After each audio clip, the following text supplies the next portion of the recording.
Hello बच्चों, कैसे हो आप लोग। आई होप आप लोग बहुत ही अच्छे होंगे। मेरे प्यारे बच्चों, हमने लास्ट लेक्चर में मोशन ऑफ सेंटर ऑफ मास को कंप्लीट किया था। आज की इस लेक्चर में हम लोग कवर करेंगे Newton second law for centre of mass. Okay मेरे प्यारे बच्चों, तो चलो स्टार्ट करते हैं क्लास। न्यूटन सेकंड लॉ क्या था सर? न्यूटन सेकंड लॉ था कि net external force equal to mass into acceleration of centre of mass. क्या ये था? यस, यही था हमारे पास। Net force equal to mass into acceleration. Net force equal to mass of the system, है ना, और इनटू में acceleration of centre of mass. Clear है क्या? यस सर, क्लियर है। यहां तक किन्हीं को प्रॉब्लम नहीं है, ये सब हम जानते आ रहे हैं, एनएलएम में भी हम लोग पढ़े थे, है ना। यस, अब ध्यान सुनिएगा।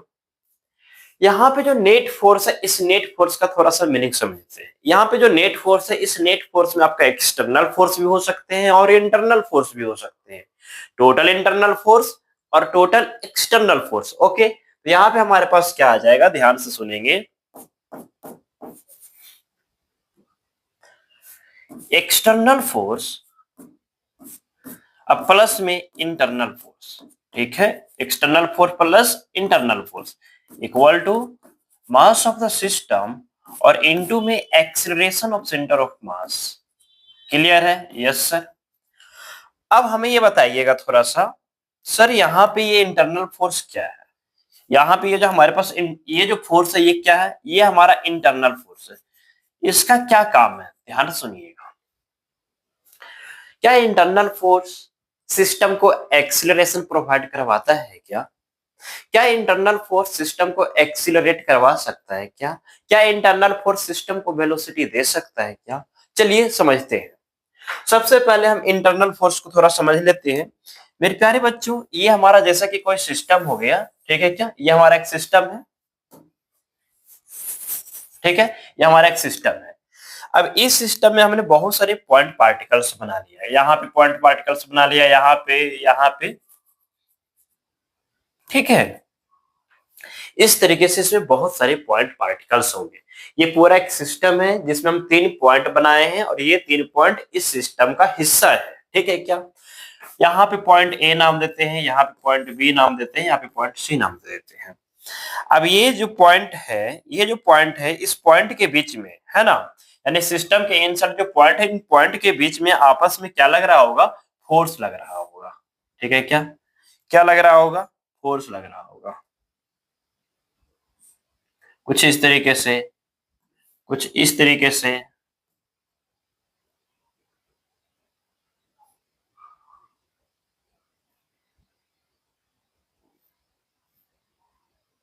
चलिए, है ना, कुछ इस तरीके से फोर्स लग रहा होगा,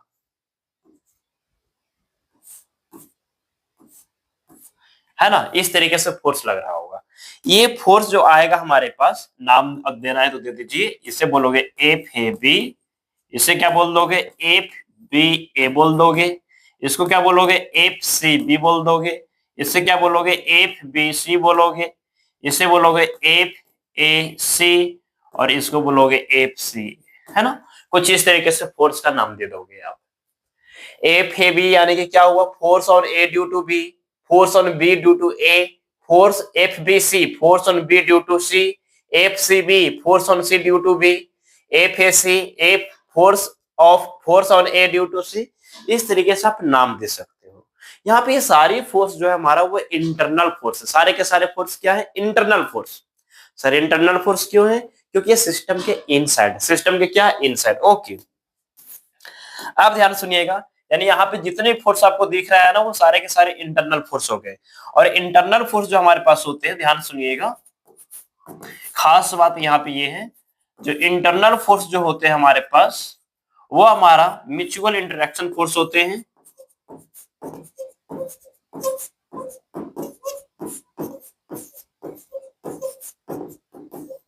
ठीक है क्या? Mutual interaction force.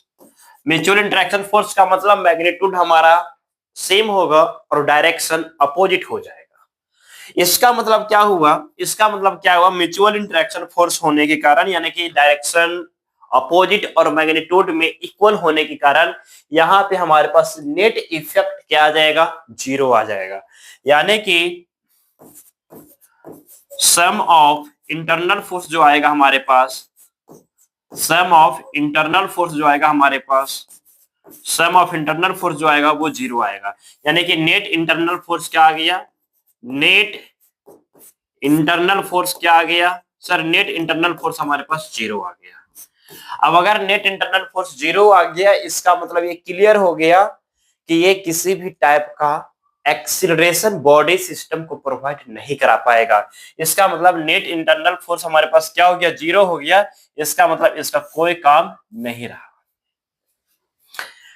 समझ में आ रहा है क्या? इसका मतलब एक्सीलरेशन के लिए इसका कोई काम नहीं है। तो यहां से हमारे पास, यहां पे हमारे पास आ जाएगा सर इसे हम पढ़ क्यों रहे हैं, अगर इसका कोई काम नहीं है तो क्यों पढ़ रहे हैं भाई?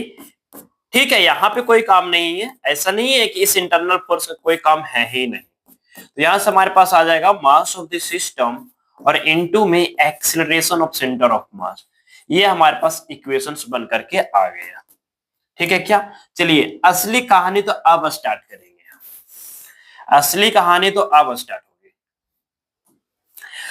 सर ये बातें तो हम पहले से जानते आ रहे थे, तो बट आपने इंटरनल फोर्स का यहाँ पे जिक्र क्यों किया? अगर आपको इंटरनल फोर्स को उड़ाना ही था तो इंटरनल फोर्स को लाए ही क्यों? अगर प्यार में दिल दुखाना ही था तो प्यार किया ही क्यों? है ना? अगर प्यार में दिल दुखाना ही था, छोड़ना ही था, तो दिल लगी किया ही क्यों? भाई दिल लगी करोगे तभी तो पता चलेगा।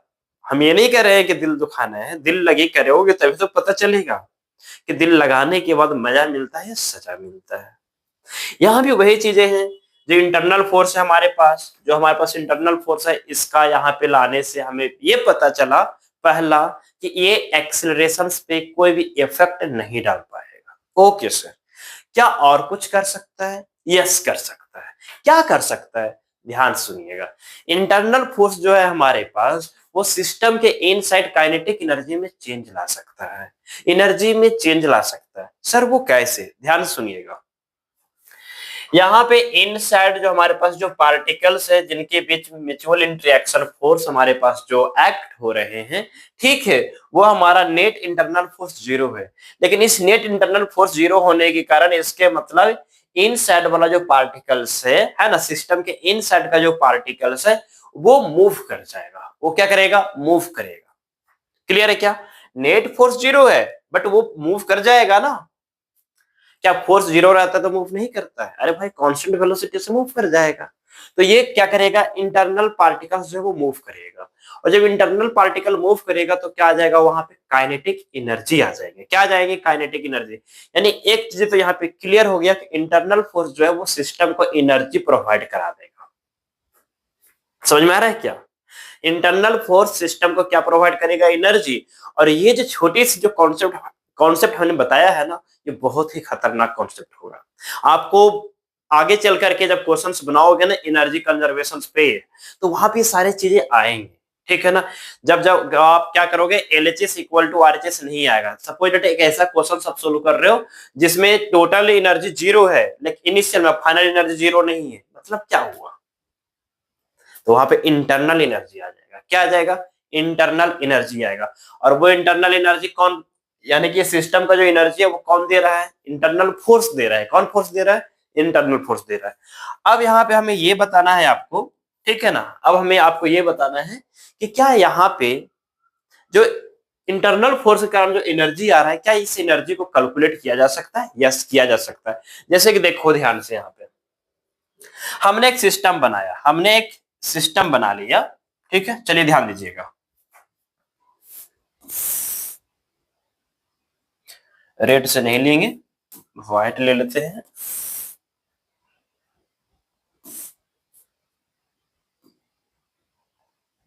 हमने क्या किया, यहां पे और यहां पे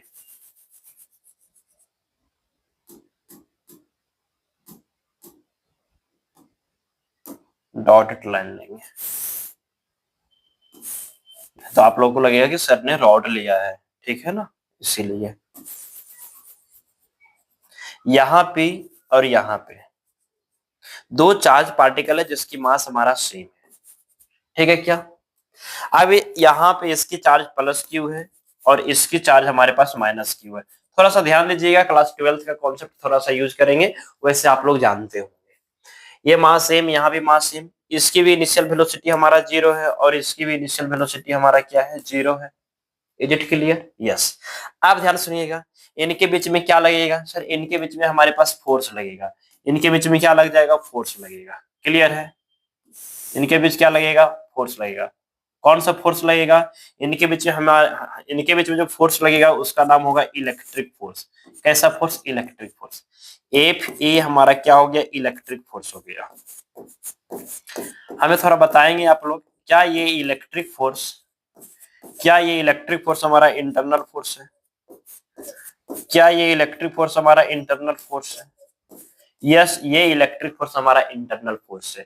और यही इंटरनल फोर्स के कारण चार्ज पार्टिकल एक दूसरे की तरफ मूव करना स्टार्ट कर देगा। ध्यान सुनिएगा, यहाँ पे नेट इफेक्ट क्या है हमारे पास, नेट फोर्स क्या आएगा सर, नेट इंटरनल फोर्स यानी कि इंटरनल फोर्स यानी कि इलेक्ट्रिक फोर्स, नेट फोर्स हमारा 0 होगा। लेकिन क्या आपको लगता है कि ये पार्टिकल और ये पार्टिकल एक दूसरे की तरफ नहीं मूव कर जाएगा क्या? कर जाएगा ना। इसका मतलब ये पार्टिकल और ये पार्टिकल एक दूसरे की तरफ मूव कर जाएगा। तो एक दूसरे की तरफ अगर मूव कर जाएगा, इसका मतलब इसके पास कुछ वेलोसिटी आ जाएगा after some time t. Initially में हमारे पास वेलोसिटी नहीं है, रुका हुआ है, इसे हम सपोर्टेड पकड़े हुए थे, हमने छोड़ दिया, फ्री कर दिया, तो इंटरनल फोर्स के कारण ये क्या कर गया, एक दूसरे की तरफ मूव कर गया। जब ये एक दूसरे की तरफ मूव कर गया, जब ये एक दूसरे की तरफ मूव कर गया, इसका मतलब क्या हुआ कि आफ्टर सम टाइम इसके पास कुछ वेलोसिटी आ जाएगा। अब वेलोसिटी आ जाएगा तो काइनेटिक एनर्जी भी तो आ जाएंगे ना। यस, तो यहाँ पे ध्यान से देखेंगे आप लोग, यहाँ पे हमने देखा कि जो फोर्स लग रहा है हमारे पास वो क्या लग रहा है, के क्यू1 क्यू2 यानी कि के क्यू स्क्वायर, और ये बीच का डिस्टेंस हमारा आर है, ठीक है क्या। तो के क्यू बाई आर स्क्वायर, ठीक है, के क्यू बाई आर स्क्वायर क्या होता है, के क्यू1 क्यू2 होता है ना बच्चों, के क्यू1 क्यू2 बाई में आर स्क्वायर, राइट। तो के क्यू1 और क्यू2 का वैल्यू क्या हमारा सेम है, तो ये क्यू स्क्वायर हो जाएगा बाई में आर स्क्वायर हो जाएगा। Is it clear? तो के क्यू स्क्वायर बाय में आर स्क्वायर।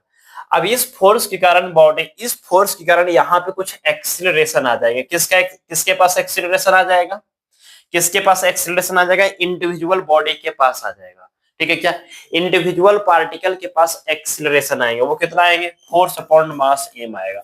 और इस एक्सीलरेशन के कारण, ध्यान सुनिएगा, सर एक्सीलरेशन तो आ गया बच्चों, ये आपका इंटरनल प्रॉपर्टी है, ठीक है ना, ये सिस्टम के बाहर की नहीं है, सिस्टम के इनसाइड की बात कर रहे हैं। तो A equal to force upon M आ गया, तो फोर्स अपॉन एम यानी कि मास आ गया। अब इस एक्सीलरेशन के कारण इसके पास कुछ वेलोसिटी आ जाएंगे, क्या आ जाएंगे, वेलोसिटी आ जाएंगे। तो after some time t, after t time है ना, after t time, after t time जो वेलोसिटी होंगे वो आफ्टर टी टाइम हमारे पास भी हो गया फाइनल वेलोसिटी, भी क्या हो गया, फाइनल वेलोसिटी। क्या दोनों के पास वेलोसिटी सेम आएगा? यस, दोनों के पास वेलोसिटी सेम आएगा, क्योंकि दोनों के पास हमारे पास मास सेम है। जब दोनों के पास मास सेम है तो एक्सीलरेशन दोनों का सेम होगा। दोनों का इनिशियल कंडीशन रेस्ट है, तो वेलोसिटी क्यों चेंज कर जाएगा, करेगा क्या, नहीं करेगा। तो यहाँ पे वेलोसिटी हमारा फाइनल वेलोसिटी हो गया, ठीक है क्या, आफ्टर सम टाइम टी। तो बताओगे यहाँ पे ध्यान से, थोड़ा सा यहाँ बताना ध्यान से कि काइनेटिक एनर्जी क्या हो जाएगा, initial kinetic energy of the system. Sir initial kinetic energy of the system तो 0 होगा। यस 0 होगा। क्यों 0 होगा, इनिशियल काइनेटिक एनर्जी 0 क्यों होगा, इसलिए इनिशियल काइनेटिक एनर्जी 0 होगा क्योंकि ये भी रेस्ट पे बैठा हुआ है और ये भी रेस्ट पे बैठा हुआ है। जब दोनों चार्ज पार्टिकल या दोनों पार्टिकल अगर रेस्ट पे बैठा हुआ है तो काइनेटिक एनर्जी सिस्टम का क्या होगा, 0 होगा। आप अपने घर का एग्जांपल लीजिए, आप अपने घरों में, और अक्सर हमारे बिहार में यही होता है कि पूरे घर में एक आदमी कमाने वाला होता है, कभी कभी तो वो भी लोग घर में बैठ जाता है। तो बताइए सोर्स ऑफ इनकम क्या है, कुछ भी नहीं है, क्या कुछ भी नहीं है। तो यहाँ पे वही चीज हम कहना चाह रहे हैं कि यहाँ पे और यहाँ पे ये और ये दोनों एक दूसरे की तरफ मूव कर रहा है, ठीक है। तो यहाँ पे हमारे पास इनिशियल काइनेटिक एनर्जी क्या हो गया, 0, क्योंकि इनिशियली ये रेस्ट पे था। आप अपना घर की स्थिति के इसके अनुसार बात कर लीजिए। ओके, चलिए फाइनल काइनेटिक एनर्जी जब आप कमाने के लिए निकल गए, आप जॉब करने लग गए, तब की बात अलग हो गया। अब आप देखिएगा सर, फाइनल काइनेटिक एनर्जी क्या होगा। फाइनल काइनेटिक एनर्जी हमारे पास हो जाएगा हाफ mv स्क्वायर, पहला का काइनेटिक एनर्जी और दूसरा का काइनेटिक एनर्जी को ऐड कर लेंगे, ठीक है क्या। यानी कि फाइनली यहाँ पे हमारे पास जो आंसर आ रहा है वो क्या आ रहा है, यहाँ पे आ जाएगा mv स्क्वायर। क्या आ जाएगा, mv square. Half mv square, half mv square equal to mv square. बच्चों फाइनल काइनेटिक एनर्जी क्या आ रहा है, फाइनल काइनेटिक एनर्जी आया sir mv square. Final kinetic energy क्या आ गया बच्चों, सर फाइनल काइनेटिक एनर्जी आ गया हमारा mv स्क्वायर आ गया। क्या आ गया, mv स्क्वायर आ गया। आई होप आपको यहां तक क्लियर होगा। फाइनल काइनेटिक एनर्जी हमारा mv स्क्वायर आ गया। क्लियर है, यस। आप कहोगे कि सर पार्टिकल तो मूव कर गया ना। हाँ, तो क्या पार्टिकल जब मूव किया तो क्या इस सिस्टम का सेंटर ऑफ मास मूव नहीं किया होगा। आप सोचिएगा जरा, ध्यान से सोचिएगा। अगर अगर हमारे पास इस सिस्टम का सेंटर ऑफ मास के पास वेलोसिटी आ जाएगा, ध्यान से सुनेंगे मेरी बात है। अगर इस सिस्टम के पास इंडिविजुअली स्पीड आया है, सिस्टम के पास काइनेटिक एनर्जी भी आ गया mv स्क्वायर, आप कहोगे सर क्या इस सिस्टम के पास जो सेंटर ऑफ मास कहीं ना कहीं लाई कर रहा होगा। अब सेंटर ऑफ मास इनिशियली में कहां लाई करेगा, sir centre of mass initially में बीच में कहीं लाई करेगा, सेंटर पे लाई कर जाएगा। क्यों, क्योंकि दोनों जगह पे मास सेम है, तो सेंटर ऑफ मास सेंटर पे लाई कर जाएगा। यस, तो क्या ये इधर आ रहा है, ये इधर आ रहा है, तो सेंटर ऑफ मास की पोजीशन वहीं पे है या वो चेंज कर गया, तो हम चेक कर सकते हैं। वैसे हमें मालूम है कि ये फोर्स हमारा इंटरनल है। अगर ये फोर्स हमारा इंटरनल है तब इस सेंटर ऑफ मास की पोजीशंस को कोई इफेक्ट नहीं कर पाएगा। समझ में आ रहा है क्या। अगर ये हमारे पास इंटरनल फोर्स है, अगर हम इलेक्ट्रिक फोर्स को इंटरनल फोर्स काउंट कर रहे हैं, तो इस वाले पोजीशन जो सेंटर ऑफ मास वाला जो पोजीशन है उसको तनिक भी इफेक्ट नहीं कर पाएगा, थोड़ा सा भी प्रभावित नहीं कर पाएगा। कौन, इलेक्ट्रिक फोर्स। ये तो हमने थियोरेटिकली देखा, थोड़ा मैथमेटिकली भी हम प्रूफ कर लेते हैं, थोड़ा मैथमेटिकली भी हम इसे समझ लेते हैं। ये सेंटर ऑफ मास के पास कुछ भी वेलोसिटी नहीं आया। हमें मालूम है कि इंटरनल फोर्स किसी भी टाइप का एक्सीलरेशन ऑफ सेंटर ऑफ मास नहीं देता। एक्सीलरेशन ऑफ सेंटर ऑफ मास नहीं देने का मतलब वेलोसिटी में चेंज नहीं कर पाएगा। अब वेलोसिटी चेंज नहीं होगा, इसका मतलब वो वही का वही रह जाएगा। क्लियर है क्या। इंटरनल फोर्स कभी भी एक्सीलरेशन ऑफ सेंटर ऑफ मास नहीं देता, इंटरनल फोर्स कभी भी वेलोसिटी ऑफ सेंटर ऑफ मास नहीं देता, वेलोसिटी ऑफ सेंटर ऑफ मास नहीं देता, इसका मतलब सेंटर ऑफ मास रेस्ट पे रहेगा due to internal force. Velocity of centre of mass, even centre of mass की पोजीशन तभी चेंज करेगा जब हम एक्सटर्नल फोर्स सिस्टम के ऊपर अप्लाई कर देंगे। इसे हम थप्पड़ मार देंगे तब चेंज हो जाएगा, उसको भी थप्पड़ मार देंगे चेंज हो जाएगा।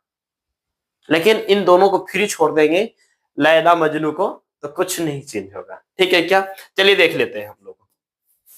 बच्चों हमें बताओ velocity of centre of mass क्या होता है। Velocity of centre of mass क्या होता है, वेलोसिटी ऑफ सेंटर ऑफ मास होता है सर m1v1 प्लस m2v2 और divided by total mass of the system, यानी कि m1 प्लस m2, राइट। अब यहाँ पे हमारे पास वेलोसिटी है तो एरो डाल देंगे, है ना। Yes sir. अब यहाँ की बात अगर करते हैं हम, तो वेलोसिटी ऑफ सेंटर ऑफ मास बच्चों m1 v1 दोनों का मास तो सेम है ना, तो मास हमारा सेम है तो m हो गया। v1 और v2 का वैल्यू भी सेम आ गया, क्योंकि हमने लिखा है आफ्टर टी टाइम v हमारा फाइनल वेलोसिटी हो जाएगा और दोनों का सेम हो जाएगा, तो ये भी m भी हो जाएगा। और ये इधर आ रहा है तो प्लस i लिखोगे, और m2 हमारा m, और ये किधर जा रहा है, इधर जा रहा है, तो v लिखोगे और माइनस i लिखोगे। अब नीचे लिखिए ना लिखिए क्या फर्क पड़ता है, ऊपर में m भी प्लस में और m भी माइनस में, यानी final velocity of centre of mass क्या आ रहा है, 0 आ रहा है। अब ध्यान सुनिएगा, final velocity of centre of mass क्या आ रहा है, 0 आ रहा है। इनिशियल में दोनों पार्टिकल क्या था, रेस्ट पे था। जब दोनों पार्टिकल रेस्ट पे था तो सेंटर ऑफ मास भी क्या था, रेस्ट पे था। यानी कि इंडिविजुअल पार्टिकल, दोनों इंडिविजुअल पार्टिकल मूव कर गया, बट अभी भी final velocity of centre of मास हमारा 0 आ रहा है। Final velocity of centre of mass 0 आने से हमें ये रिजल्ट निकल गया, हमें ये कंक्लूजन निकला कि कभी भी इंटरनल फोर्स के कारण velocity of centre of mass even centre of mass की पोजीशन चेंज नहीं कर सकता। समझ में आ रहा है क्या? इंटरनल फोर्स के कारण कभी भी सेंटर ऑफ मास की पोजीशन में चेंज नहीं लाया जा सकता। तो यहाँ पे हम नोट में लिख देते हैं नेक्स्ट स्लाइड पे। चलिए, वैसे हमने कुछ पॉइंट लिखा है, इस पॉइंट को अभी थोड़ा सा आप ध्यान नहीं दीजिए, यहाँ पे लिख लीजिएगा नोट में। ड्यू टू इंटरनल फोर्स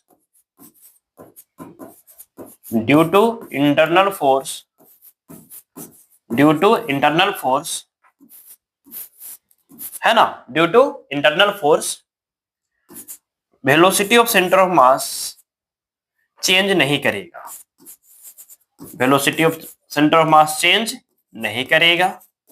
ठीक है, क्या नहीं करेगा? नहीं करेगा, यानी कह सकते हो आप पोजीशन ऑफ सेंटर ऑफ मास, यानी कह सकते हो सिंपल कि सेंटर ऑफ मास रेस्ट पर रहेगा, यानी कह सकते हो आप कि सेंटर ऑफ मास हमारा रेस्ट पर रहेगा। क्लियर है? कॉन्सेप्ट समझिएगा। Due to internal force centre of mass की वेलोसिटी चेंज नहीं करेगा। अभी आपने देख लिया कि इनिशियल सेंटर ऑफ मास की वेलोसिटी या फिर फाइनल चेंज नहीं किया, 0 का 0 ही रहा, यानी सेंटर ऑफ मास रेस्ट पर रहेगा। तो बताइए फाइनली क्या कंक्लूजन निकला? क्या इंटरनल फोर्स कुछ नहीं कर सकता? अगर कर सकता है तो क्या कर सकता है? सर, इंटरनल फोर्स करेगा तो सिस्टम का एनर्जी को चेंज कर देगा, सिस्टम के एनर्जी को क्या करेगा? चेंज करेगा। ठीक है ना? तो ये हमारा पहला। दूसरा कहोगे क्या कि due to internal force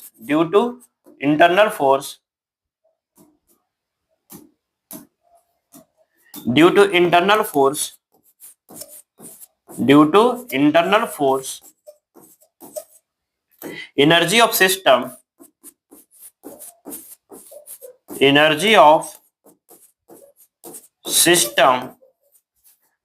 can change. ठीक है, क्या समझ में आ रहा है? क्या इंटरनल फोर्स के कारण सिस्टम का एनर्जी क्या करोगे? क्या हो जाएगा? चेंज हो जाएगा। तो आपका काइनेटिक और पोटेंशियल दोनों चेंज हो सकता है, इसीलिए हमने एनर्जी का वर्ड यूज किया, न कि काइनेटिक और पोटेंशियल। इस एनर्जी में दोनों आया हुआ है। क्लियर है? यस। तो ये हमने देख लिया।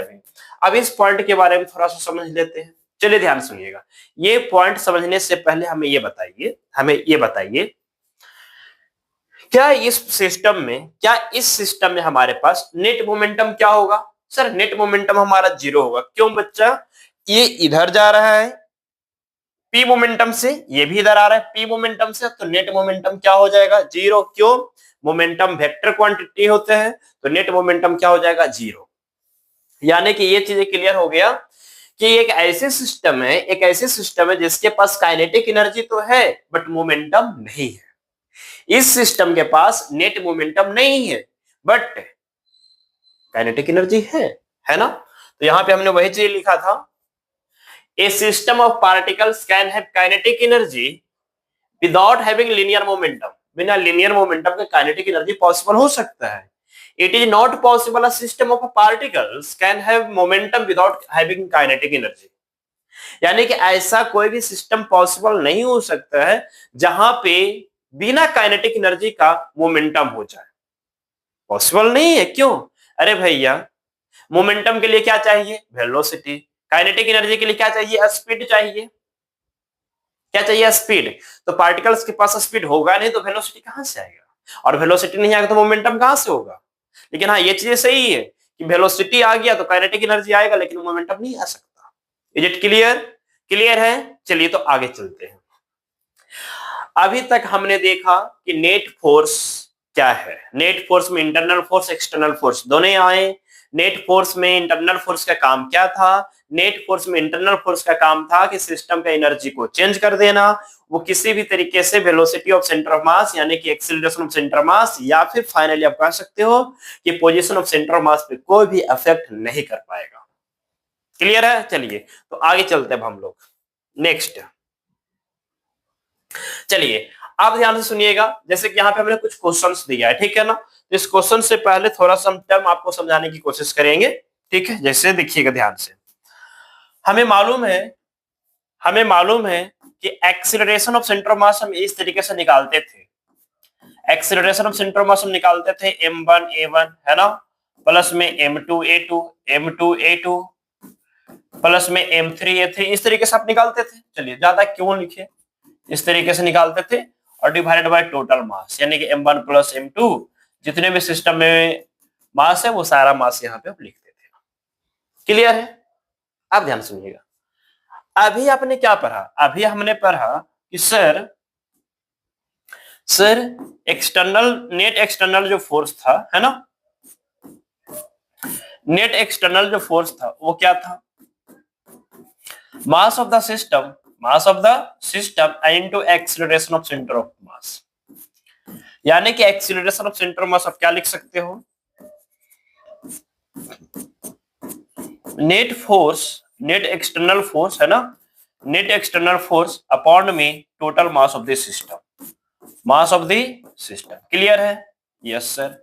यानी कि यहां से एक चीज क्लियर हो गया, यहां से ये क्लियर हो गया कि हम एक्सीलरेशन ऑफ सेंटर ऑफ मास दो तरीके से निकाल सकते हैं। एक्सीलरेशन ऑफ सेंटर ऑफ मास दो तरीके से निकाल सकते हैं।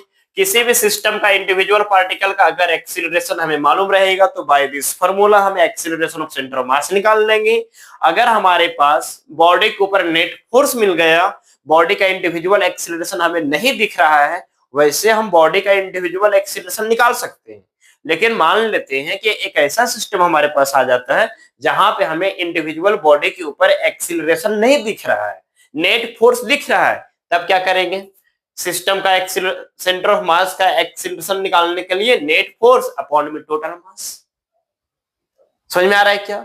सेंटर ऑफ मास की एक्सीलरेशन निकालने के लिए हमारे पास दो मेथड, इंडिविजुअल बॉडी की एक्सीलरेशन मालूम रहेगा तो यहाँ पे, और अगर इंडिविजुअल बॉडी की एक्सीलरेशन मालूम नहीं रहेगा तब हम नेट एक्सटर्नल फोर्स अपॉन में टोटल मास से हम एक्सीलरेशन ऑफ सेंटर ऑफ मास निकाल लेंगे। क्लियर है क्या?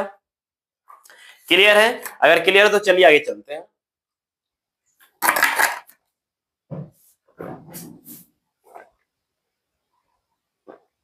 और यही क्वेश्चन हम यहां पे दिए थे, ठीक है। देखिएगा, ये हमारे पास सिस्टम है, स्ट्रिंग ब्लॉक सिस्टम हो गया, ये हमारा स्ट्रिंग ब्लॉक सिस्टम हो गया, है ना, स्ट्रिंग ब्लॉक सिस्टम हो गया, ठीक। अब यहाँ पे देखिए स्ट्रिंग ब्लॉक सिस्टम, एक ब्लॉक यहाँ पे, एक ब्लॉक यहाँ पे स्ट्रिंग से कनेक्टेड है, और यहाँ पे हमने एक्सटर्नल फोर्स लगा दिया, और आपसे पूछता है find acceleration of centre of mass. क्या बच्चा यहाँ पे इंडिविजुअल बॉडी की एक्सीलरेशन गिवन है? नहीं सर। तो बहुत सिंपल हो गया, आपको क्या करना है, acceleration of centre of mass निकालना है ना। यस सर, हमने पढ़ा था, अभी पढ़ा कि external force, net external force है ना, बाय में total mass total mass of the system. तो नेट एक्सटर्नल फोर्स कितना हो गया, ये तो यही हो गया एफ एक्सटर्नल के इक्वल। चलिए तो ये तो वही रहेगा, इसमें कोई छेड़छाड़ नहीं करेंगे क्योंकि कोई वैल्यू तो गिवन नहीं है, और टोटल मास हमारा 2m हो गया। लीजिए आ गया आंसर, यही हमारा आंसर आ गया। अगर हम इसकी बात कर लेते हैं, find acceleration of centre of मास, तो यहाँ पे acceleration of centre of mass अगर हम बात करते हैं तो क्या आ जाएगा, नेट फोर्स। तो नेट फोर्स तो एकलौता फोर्स हमारा 100 है, क्योंकि इसको अपोज या सपोर्ट करने वाला तो कोई और फोर्स है नहीं। सिस्टम में हमारे पास दो ही फोर्स, एक ही फोर्स दिख रहा है 100 न्यूटन का, ठीक है क्या, तो ये हमारा 100 हो जाएगा। और डिवाइडेड बाय टोटल मास दो और दो कितना हो जाएगा, 4 ना, यानी कि 25 मीटर पर सेकेंड स्क्वायर, 25 मीटर पर सेकेंड स्क्वायर आ गया, ठीक है क्या। अब ध्यान सुनिएगा, आप इंडिविजुअली भी एक्सीलरेशन निकाल के भी आप सोल्व करोगे तो हमारा आंसर यही आएगा, ठीक है क्या। इंडिविजुअल बॉडी की एक्सीलरेशन कैलकुलेट करके अगर एक्सीलरेशन ऑफ सेंटर ऑफ मास निकालोगे तो हमारा यही वैल्यू आएगा। सर वो कैसे, देखिएगा, हमें मालूम है डायनामिक्स में हमने पढ़ा था एनएलएम में कि किस तरीके से इस तरीके का एक्सीलरेशन हम निकालते हैं इस तरीके के सिस्टम में। ये हमारा 100 न्यूटन हो गया, तो इधर आप करोगे 100, पीछे क्या लग जाएगा, टेंशन लग जाएगा। इधर वाला ब्लॉक जो है इसको कौन खींच रहा है, टेंशन खींच रहा है, तो यहाँ पे क्या लिखोगे, 100 - t कर लोगे, equal to mass into acceleration 2a। ये भी तो a एक्सीलरेशन से मूव करेगा ना, दोनों तो सेम डायरेक्शन में सेम एक्सीलरेशन से मूव कर जाएगा। यस, तो यहां से आ जाएगा टेंशन t और इसका मास हमारा 2 और एक्सीलरेशन a, tt हो जाएगा। ये कितना आ जाएगा 100 और यहाँ से कितना आ गया 4a, तो a इक्वल टू कितना आ रहा है 100/4 25 आ रहा है। कितना आ रहा है 25 आ रहा है, यानी इसका भी 25 इसका भी 25। तो एक्सीलरेशन ऑफ सेंटर ऑफ मास का फॉर्मूला क्या था m1a1 प्लस m2a2, वहां से भी निकालोगे तो 25 आ जाएगा, है ना। एक्सीलरेशन ऑफ सेंटर ऑफ मास अब निकालोगे m1a1 प्लस में m2a2 और डिवाइडेड बाय टोटल मास कितना हो जाएगा 4 हो जाएगा। m1 कितना हुआ 2, इसके एक्सीलरेशन 25, ठीक है, प्लस में 2 फिर से एक्सीलरेशन 25 और डिवाइडेड बाय 4, ठीक है, तो ये भी 50 हो गया और ये भी 50 हो गया। अब बाय में 4 कितना आ गया 100/4, यानी कि फाइनल 25 मीटर पर सेकंड स्क्वायर आ रहा है एक्सीलरेशन ऑफ सेंटर ऑफ मास। तो क्यों हम इस मेथड का यूज करके क्वेश्चंस को बनाएं, बल्कि हमारा आंसर डायरेक्ट आ रहा है ना। तो अगर हमें सिस्टम का सेंटर ऑफ मास के एक्सीलरेशन निकालना हो तो नेट फोर्स कितना एक्ट हो रहा है सिस्टम के ऊपर और डिवाइडेड बाय टोटल मास।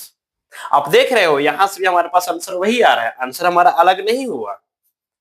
इसलिए ये याद रखिएगा, सिस्टम के ऊपर अगर हमारे पास इंडिविजुअल बॉडी का एक्सीलरेशन नहीं दिखेगा, कोई दिक्कत नहीं है। अगर नेट फोर्स दिख गया हमारा काम आसान हो गया। भैया हमको नेट फोर्स से हम खुश है, हम इससे खुश नहीं है, ये ज्यादा काम करवा रहा है, ज्यादा टाइम ले रहा है। क्लियर है क्या? यस, आंसर दोनों से आ रहा है। मजा आ रहा है? चलिए अब देखिएगा, यहां की बात करते हैं। यहां पे सरफेस पूरी तरीके से स्मूथ था, यहां पे थोड़ा सा हमने मसाला डाल दिया, यहाँ पे हमने तड़का डाल लिया। अब यहाँ पे तड़का क्या दिया कि यहाँ पे हमने सरफेस को रफ बना दिया, यानी ब्लॉक बी और ग्राउंड के बीच हमने कोफिशिएंट ऑफ फ्रिक्शन का वैल्यू दिया 0.1। क्या दे दिया 0.1 दिया। और यहाँ पे अच्छा, यहाँ भी हमने 20 न्यूटन का फोर्स से अपोज कर दिया और यहाँ पे 100 न्यूटन का फोर्स दिया। दोनों ब्लॉक की मास हमारा 10 केजी है। आपसे पूछा जा रहा है find acceleration of centre of मास। अब यहाँ पे थोड़ा सा फोर्स को थोड़ा सा पहचान लीजिए, ठीक है। हमने पहले बताया था कि यहाँ पे स्ट्रिंग ब्लॉक सिस्टम है। क्या है? स्ट्रिंग ब्लॉक सिस्टम है। इसका मतलब यहाँ पे हम कहेंगे फ्रिक्शंस का नाम नहीं लिए हैं। जब फ्रिक्शंस का नाम नहीं लिए हैं इसका मतलब वो सिस्टम से बाहर हो गया, वो सिस्टम का पार्ट नहीं हो गया यहाँ पे, ठीक है ना। फ्रिक्शन यहाँ पे सिस्टम का पार्ट नहीं है, फ्रिक्शन यहाँ पे सिस्टम का पार्ट नहीं है। तो यहाँ पे हमारे पास फ्रिक्शंस को अपोजिट फोर्स के फॉर्म में, अपोजिंग फोर्स के फॉर्म में जाना जाएगा। तो हमें मालूम है कि एक्सीलरेशन ऑफ सेंटर ऑफ मास के लिए, एक्सीलरेशन ऑफ सेंटर ऑफ मास के लिए सिस्टम पहचानने आना जरूरी है। कभी कभी सिस्टम में फ्रिक्शनल फोर्स इंटरनल हो जाएगा, ठीक है क्या। कभी कभी सिस्टम में फ्रिक्शनल फोर्स क्या हो जाएगा इंटरनल हो जाएगा, वो अभी आपको पता चल जाएगा, अभी आपको पता चलेगा। यहाँ पे हमने सिस्टम किसे लिया? स्ट्रिंग ब्लॉक को लिया है, जिसको हमने सिस्टम मान लिया उसके अलावा जो दिख गया वो एक्सटर्नल हो गया। जिसको हमने सिस्टम मान लिया उसके अलावा जो दिख गया वो हमारा एक्सटर्नल हो गया। क्लियर है? तो यहां से हमारे पास आ जाएगा net force, net external force, है ना। तो नेट एक्सटर्नल फोर्स जो होता है वो यहाँ पे कितना हो जाएगा? नेट एक्सटर्नल फोर्स जो हो जाएगा हमारे पास वो कितना हो जाएगा? टोटल मास कितना हो गया? ए और बी, यानी कि 20 हो जाएगा। सबसे पहले इधर वाले फोर्स को पॉजिटिव काउंट करो, ठीक है। अब जब ये इधर चलेगा तो फ्रिक्शन किधर लगेगा? फ्रिक्शन पीछे लगेगा। यस, फ्रिक्शन कितना लगेगा? म्यू इंटू एन लगेगा, मैक्सिमम म्यू इंटू एन लगेगा।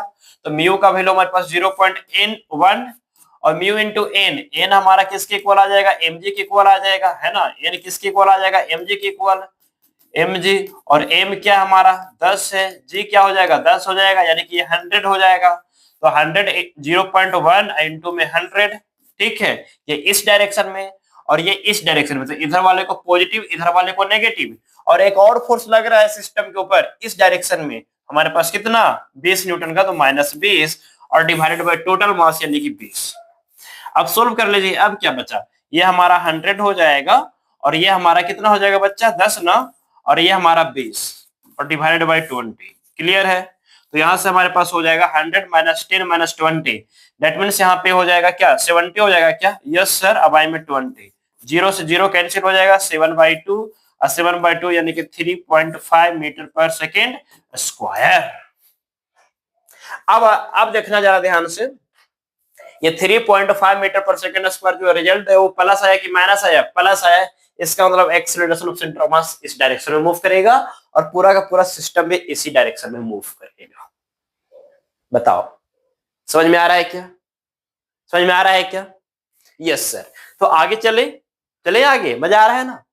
अरे भाई फिजिक्स बहुत इंटरेस्टिंग सब्जेक्ट है, ठीक है ना।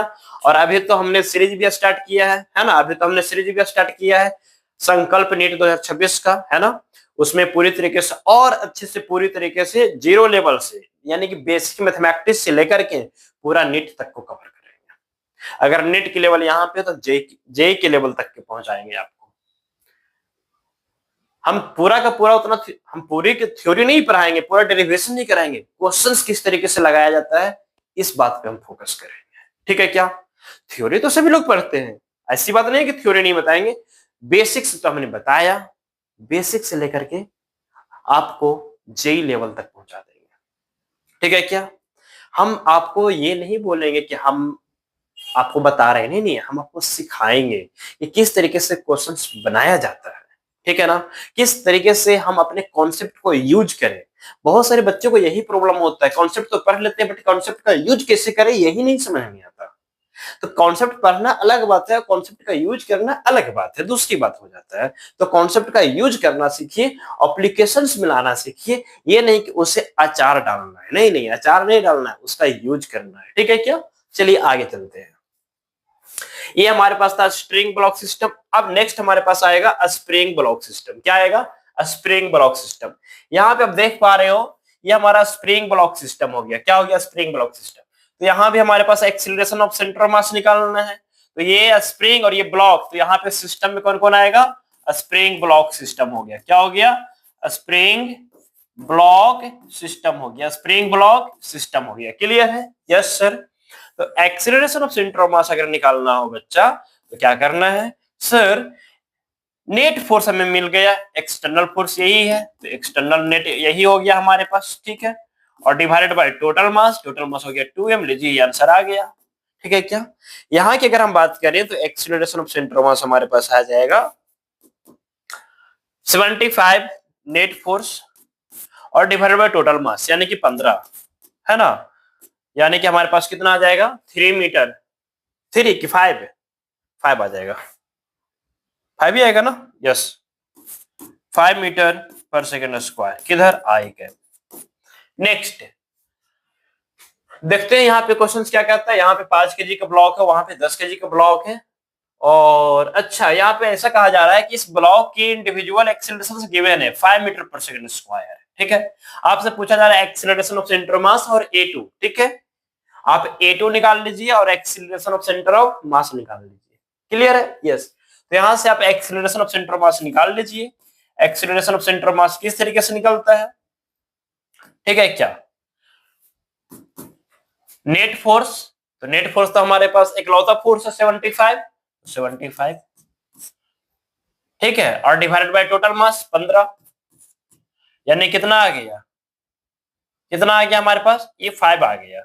यानी कि एक्सीलरेशन ऑफ सेंटर ऑफ मास जो आ गया वो 5 मीटर पर सेकेंड स्क्वायर आ गया। कितना आ गया? 5 मीटर पर सेकेंड स्क्वायर आ गया। क्लियर है? ये हमारे पास 5 मीटर पर सेकेंड स्क्वायर आ गया। चलिए अब आते हैं हम लोग A2 निकाल लेते हैं। सर A2 कैसे निकालेंगे? ध्यान सुनिएगा। A2 आप ऐसे निकाल लीजिए, acceleration of centre of mass क्या होता है? होता है हमारे पास m1 a1 प्लस में m2 a2 और डिवाइडेड बाय टोटल मास। तो टोटल मास हमारे पास कितना आ गया? 15 आ गया ना। Yes. Acceleration of centre of मास कितना आ गया? 5 आ गया। m1 a1 कितना हो जाएगा सर? m1 और a1, तो m1 और a1 का मतलब हमारे पास, इसको मान लेते हैं m1 a1, तो इसका मास हमारा 10 और इसकी एक्सीलरेशन हमारा 5। कितना है? 5। अब प्लस में m2 इसका मास कितना हो गया? 5 और a2 मालूम नहीं और डिवाइडेड बाय 15, डिवाइडेड बाय 15, ये 15 पचे कितना हो जाएगा? 75। ये 50 हो जाएगा, इधर आ जाएगा तो -50 हो जाएगा, इक्वल टू 5a2 हो जाएगा। क्लियर है? 75 माइनस 50 कितना हो जाएगा 75 माइनस 50, तो यहां से हमारे पास हो जाएगा 25 क्या 25, ये 5 आ जाएगा नीचे में, बाय में A2 इक्वल टू A2, तो A2 इक्वल टू कितना आ रहा है 5 मीटर पर सेकेंड स्क्वायर आ रहा है। कितना आ रहा है 5 मीटर पर सेकेंड स्क्वायर आ रहा है, दोनों का सेम आ रहा है। ठीक है क्या, ये पॉसिबल है कि सभी पार्टिकल्स का सेम और सेंटर ऑफ मास भी सेम पॉसिबल है। चलिए तो ध्यान से सुनिएगा, ये हमने देखा इस तरीके के क्वेश्चंस, स्प्रिंग ब्लॉक सिस्टम और स्ट्रिंग ब्लॉक सिस्टम, ये सारे ऐसे इस तरीके से हमने एक्सीलरेशन निकाला सेंटर ऑफ मास का, जहां पे इंडिविजुअल बॉडी के एक्सीलरेशन अगर हमें मालूम नहीं भी रहेगा तो हम सेंटर ऑफ मास की एक्सीलरेशन निकाल सकते हैं by the help of Newton second law. इसीलिए हमने हेडिंग डाला था Newton second law for centre of mass. Clear है क्या, क्लियर है क्या? चलिए तो हम आगे चलते हैं, ठीक है क्या, चलिए आगे चलते हैं।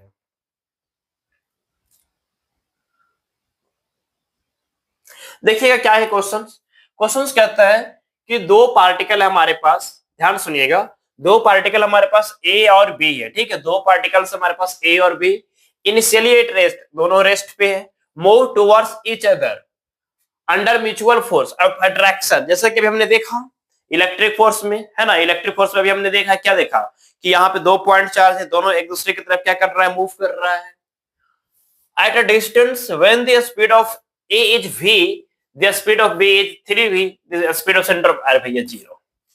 अरे mutual interaction force internal force होता है, और इंटरनल फोर्स के कारण velocity of centre of mass क्या होता है, जीरो होता है। अभी हमने पढ़ा था, नहीं पढ़ा था क्या, पढ़ा था ना, यस। आगे चलते हैं, नेक्स्ट देखिएगा क्वेश्चंस क्या कहते हैं, ये ओएसजे एडवांस क्वेश्चन है। कहता है क्या है कि दो ब्लॉक है जिसकी मास 10 केजी 4 केजी है, are connected by a spring of negligible mass and placed on a frictionless horizontal surface, frictionless यानी कि स्मूथ हो गया, an impulse give a velocity of 14 metre पर second to a heavier block, यानी कि इस तरीके का हमारे पास कुछ डायग्राम होगा कि हमारे पास स्प्रिंग ब्लॉक सिस्टम है, ठीक है, ये हमारा स्प्रिंग ब्लॉक सिस्टम हो गया जी, समझ में आ रहा है क्या, ये हमारे पास स्प्रिंग ब्लॉक सिस्टम हो गया, ये सपोर्टेड हैवियर ब्लॉक हो गया, ये कैपिटल एम हो गया, ये स्मॉल एम हो गया, ठीक है क्या, मास गिवन है क्या, यस 10 केजी और 4 केजी, 10 केजी और 4 केजी, तो 10 हो गया और ये 4 हो गया। स्पीड इस तरीके से दिया जाता है कि छोटे वाले जो ब्लॉक है उसके तरफ बॉडी भागे, ठीक है, इस तरीके से दिया जाता है कि इसकी जो डायरेक्शन है ये यही है ना direction, yes, direction of heavier block in the direction of lighter block, yes, in the direction of lighter block, यानी जो छोटा वाला जो ब्लॉक है ना उसके तरफ वेलोसिटी की डायरेक्शन दे दिया कितना 14 मीटर पर सेकंड से, 14 मीटर पर सेकंड से। तब आपसे पूछता है बताइए velocity of centre of mass क्या होगा। बच्चा velocity of centre of mass हमने तो पहले ही पढ़ रखा था, क्या होता है m1 v1 plus m2 v2 और डिवाइडेड बाय टोटल मास। इसे v1 बोलिए और इसे v2 बोलिए, इसकी वेलोसिटी क्या होगा जीरो।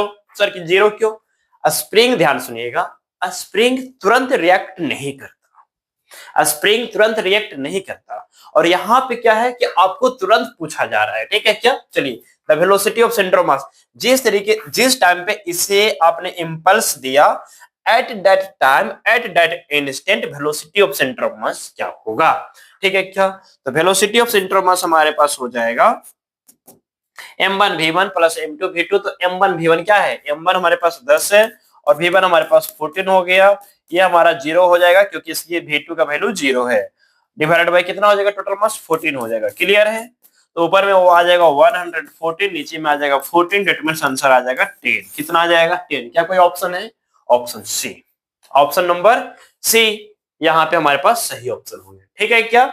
चलिए तो फिर हम आगे चलते हैं, आप ध्यान सुनिएगा। सर आपने फिर से तो लिखा net force equal to mass of the system into acceleration of centre of mass. भाई आज का पूरा टॉपिक, आज का पूरा क्लास ही हमारा न्यूटन पे चल रहा है, और कौन ऐसा दिन हो जो न्यूटन का दिन ना हो, है ना, उसके बिना क्या हो सकता है, कुछ भी नहीं है, ठीक है। वो हर एक जगह पे आएगा, हर एक जगह पे आएगा, किसी न किसी रूप में आ जाएगा, कभी कैलकुलस के रूप में आ जाएगा, कभी अपना बेसिक फंडामेंटल रूल लेकर के चला आएगा, ठीक है क्या। चलिए तो यहां से हमारे पास net force equal to mass of the system into में acceleration of centre of mass. अभी तक हमने क्या किया, अभी तक हमने motion of centre of mass से रिलेटेड टर्म ही को सोल्व कर रहा था, velocity of centre of mass निकाला, acceleration of centre of mass निकाला। Acceleration of centre of mass हमने दो तरीका से निकाला जो कि आपने देखा, नेट फोर्स से निकाला और m1a1 प्लस m2a2 इस फॉर्मूले से भी हमने निकाला था। ठीक है क्या? Yes sir. अब ध्यान से सुनिएगा, जिस तरीके से हमने इंटरनल फोर्स को जीरो बना दिया था, जिस तरीके से हमने इंटरनल फोर्स को जीरो बना दिया था, इंटरनल फोर्स जीरो होते ही वो आपका सिस्टम से बाहर हो गया, वो किसी भी टाइप का, यानी कि इंटरनल फोर्स का कॉन्सेप्ट आते ही हम बस मेरे माइंड में ये आया कि वो कुछ भी नहीं कर सकता, वो कुछ भी नहीं कर सकता, सिस्टम को कुछ उखाड़ नहीं सकता। हाँ, इंटरनल काइनेटिक एनर्जी वगैरह ला सकता है और बाकी कुछ भी नहीं कर सकता। वो सिस्टम के सेंटर ऑफ मास में चेंज नहीं ला सकता, सिस्टम के सेंटर ऑफ मास की वेलोसिटी में परिवर्तन नहीं कर सकता, कुछ भी नहीं कर सकता। लेकिन यहां पे आज हमारा एक्सटर्नल फोर्स जो है इसको हम जीरो करेंगे। क्या करेंगे? इसको हम जीरो करेंगे। हमने मान लिया, हमने एज्यूम कर लिया कि इफ हमारे पास जो नेट फोर्स है, हमारे पास नेट फोर्स जो हमारे पास एक्सटर्नल नेट फोर्स जो हमारे पास है, एक्सटर्नल जो नेट फोर्स है हमारे पास है, वो हमारा जीरो हो जाए, वो हमारा क्या हो जाए? जीरो हो जाए। सर ये वर्ड आते ही इक्वेशंस में तहलका मचेगा, इक्वेशंस में क्या हो जाएगा? तहलका मचेगा। ये जीरो होते ही मास जीरो हो जाएगा, है ना? पीटेंगे ना ऐसा, मास जीरो होगा क्या? एक्सीलरेशन जीरो हो जाएगा। क्या जीरो हो जाएगा? एक्सीलरेशन जीरो हो जाएगा। ये जीरो होते ही acceleration of centre of mass बच्चा जीरो हो जाएगा, acceleration of centre of mass zero हो जाएगा। अब acceleration of centre of mass zero हो गया, इसका मतलब क्या है? समझिएगा, acceleration of centre of mass zero हो गया, इसका मतलब क्या है? एक्सीलरेशन जीरो होता था तो आपने क्या पढ़ा था? सर एक्सीलरेशन जीरो होने का मतलब पार्टिकल या तो कांस्टेंट स्पीड से ट्रेवल कर रहा होगा या तो बंदा रुकल होगा, या तो बंदा बंदे की तलाश में कांस्टेंट स्पीड से चल रहा होगा या तो बंदा रुका हुआ होगा, इंतजार कर रहा होगा। समझ में आ रहा है क्या? या तो बंदा चल रहा होगा तो कांस्टेंट वेलोसिटी से चल रहा होगा या तो वो रुका हुआ होगा। क्या दो ही कंडीशन हो सकता है ना? क्या तीसरा कंडीशन हो सकता है क्या? नहीं, थर्ड कंडीशन नहीं हो सकता।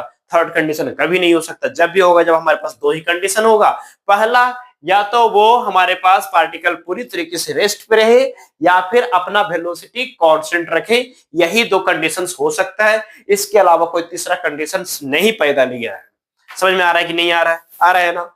इसका मतलब हो जाएगा मेरे प्यारे बच्चों कि sir acceleration centre of mass zero होने का मतलब दो चीजें हो सकती है।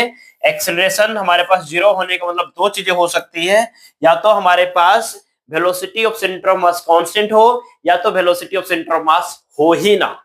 या तो velocity of centre of mass constant हो या तो velocity of centre of mass हो ही ना। यानी कि सेंटर ऑफ मास या तो कांस्टेंट स्पीड से चल रहा हो या तो सेंटर ऑफ मास आराम से बैठा हुआ हो। क्लियर है? यस। यानी कि यहां से हमारे पास दो कंडीशन आ रहे हैं। कितने कंडीशन आ रहे हैं? दो कंडीशन आ रहे हैं। तो यहां से हम दो केस जनरेट करेंगे और उन दोनों केस का अलग अलग तरीके से क्वेश्चंस आपके एग्जाम में आते हैं और अलग अलग तरीके से पढ़ाया जाता है। और मेरा जो तरीका रहेगा सबसे अलग तरीका रहेगा। आज तक ऐसा तरीका आपने नहीं देखा होगा, ध्यान से देखिएगा।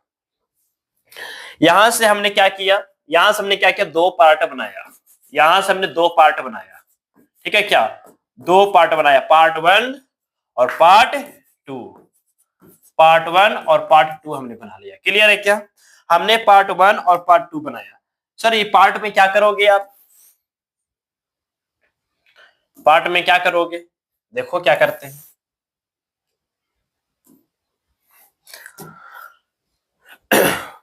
मेरा पढ़ाने का तरीका देखोगे ना तो मजा आएगा। यहाँ पे पार्ट 1, यहाँ पे पार्ट 2। ला ला ला ला ला। चलिए ध्यान दीजिएगा, हमने मान लिया कि एक्सेलरेशन ऑफ सेंटर पार्ट 1 देखिएगा, चाहे स्पीड कांस्टेंट हो चाहे स्पीड हो ही ना, दोनों केस में एक्सेलरेशन जीरो होगा। यस। तो पार्ट 1 और पार्ट 2 दोनों पार्ट में हमारे पास acceleration of centre of mass क्या होगा? जीरो होगा। इस केस में भी जीरो होगा और एक्सेलरेशन ऑफ सेंटर ऑफ मास हमारा इस केस में भी जीरो होगा। ठीक है क्या? एक्सेलरेशन ऑफ सेंटर ऑफ मास तो दोनों केस में जीरो होगा। ठीक है, सॉरी। चलिए अब हमारे पास ध्यान से देखिएगा, यहां पे हमने ये माना, या acceleration of centre of mass हमने ये माना कि यहां पे इस केस में हमारे पास सेंटर ऑफ मास जो है वो रेस्ट पे है। सेंटर ऑफ मास जो है हमारा वो रेस्ट पे है। सेंटर ऑफ मास क्या है? रेस्ट पे। यानी कि velocity of centre of mass क्या हो जाएगा sir? Velocity of centre of मास हमारा 0 हो जाएगा। यहां पे हमने ये माना कि सेंटर ऑफ मास जो है वो मूव कर रहा है। वो क्या कर रहा है? मूव कर रहा है। अब अगर मूव करेगा तो कांस्टेंट वेलोसिटी से मूव करेगा, राइट?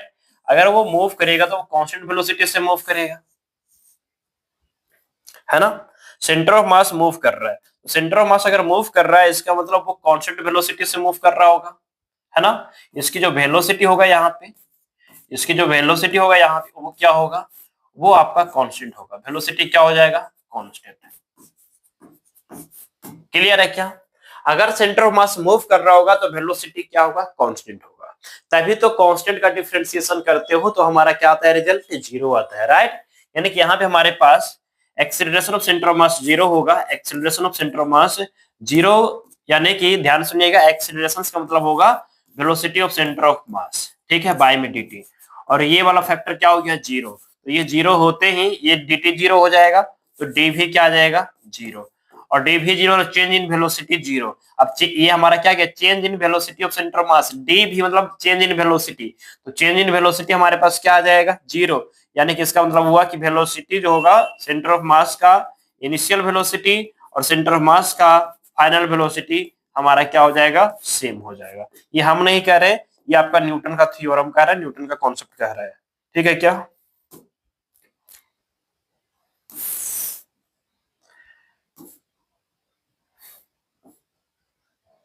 Is it clear? चलिए आप ध्यान सुनिएगा, ये दोनों पार्ट में, इन दोनों पार्ट में हमारे पास अलग अलग तरीके से हम स्टडी कर रहे हैं। यहाँ पे वेलोसिटी ऑफ सेंटर ऑफ मास को हमने 0 कर दिया। यहाँ पे हमने बोला कि वेलोसिटी ऑफ सेंटर ऑफ मास होंगे बट वो कांस्टेंट होंगे बट वो कांस्टेंट होंगे। क्लियर है क्या? वेलोसिटी ऑफ सेंटर ऑफ मास होंगे बट वो क्या होंगे? Constant. Is it clear? Yes. अब ध्यान सुनिएगा, यहाँ पे बात करते हैं, यहाँ की बात कर लेते हैं। सर वेलोसिटी कैसे निकालते हैं? वेलोसिटी हम लोग निकालते हैं change in position. Change in position यानी कि rate of change of position with respect to time. अब ये हमारा क्या आया? 0 आया। ये हमारा क्या आया? 0 आया। अब ध्यान सुनिएगा, क्यों? अरे भैया ये तो वेलोसिटी होता है जो कि 0 है। इसका मतलब क्या हुआ कि ये वाला फैक्टर इधर जाएगा, यहाँ पे आ जाएगा DRCOM इक्वल टू 0। अब यहाँ पे थोड़ा सा आप हमें बताइएगा, ये हमारा क्या आया? ये हमारा आया change in position of centre of mass. Change in position of centre of mass क्या आया? 0 आया। Change in position of centre of mass 0 आने का मतलब क्या हुआ? ध्यान सुनिएगा, change in position of centre of mass 0 आने का मतलब क्या हुआ? कि वो उसकी पोजीशन, सेंटर ऑफ मास की पोजीशन बदलेगा नहीं। चेंज इन पोजीशन 0 आने का मतलब क्या हुआ? कि position of centre of mass बदलेगा नहीं। Initial position of centre of mass और final position of centre of mass हमेशा सेम रहेगा। इसका मतलब तो यही होता है, यस। और इसकी दूसरा मीनिंग ये होगा कि चेंज इन पोजीशंस का मतलब होता है सर, चेंज इन पोजीशंस का मतलब होता है सर, चेंज इन पोजीशंस का मतलब होता है क्या? कि डिस्प्लेसमेंट। चेंज इन पोजीशंस का मतलब क्या होता है? डिस्प्लेसमेंट। क्या होता है बच्चा? डिस्प्लेसमेंट। याद रखिएगा, चेंज इन पोजीशंस का मतलब क्या होता है? डिस्प्लेसमेंट। यानी डिस्प्लेसमेंट हमारा क्या होगा? 0 होगा। यानी कि इसका मतलब जब acceleration of centre of mass 0 रहेगा, acceleration of centre of mass 0 रहेगा तो पहला कंडीशन ये है कि डिस्प्लेसमेंट हमारा 0 होगा। दूसरा कंडीशन ये है कि इसमें डिस्प्लेसमेंट ऑफ सेंटर ऑफ मास आएगा।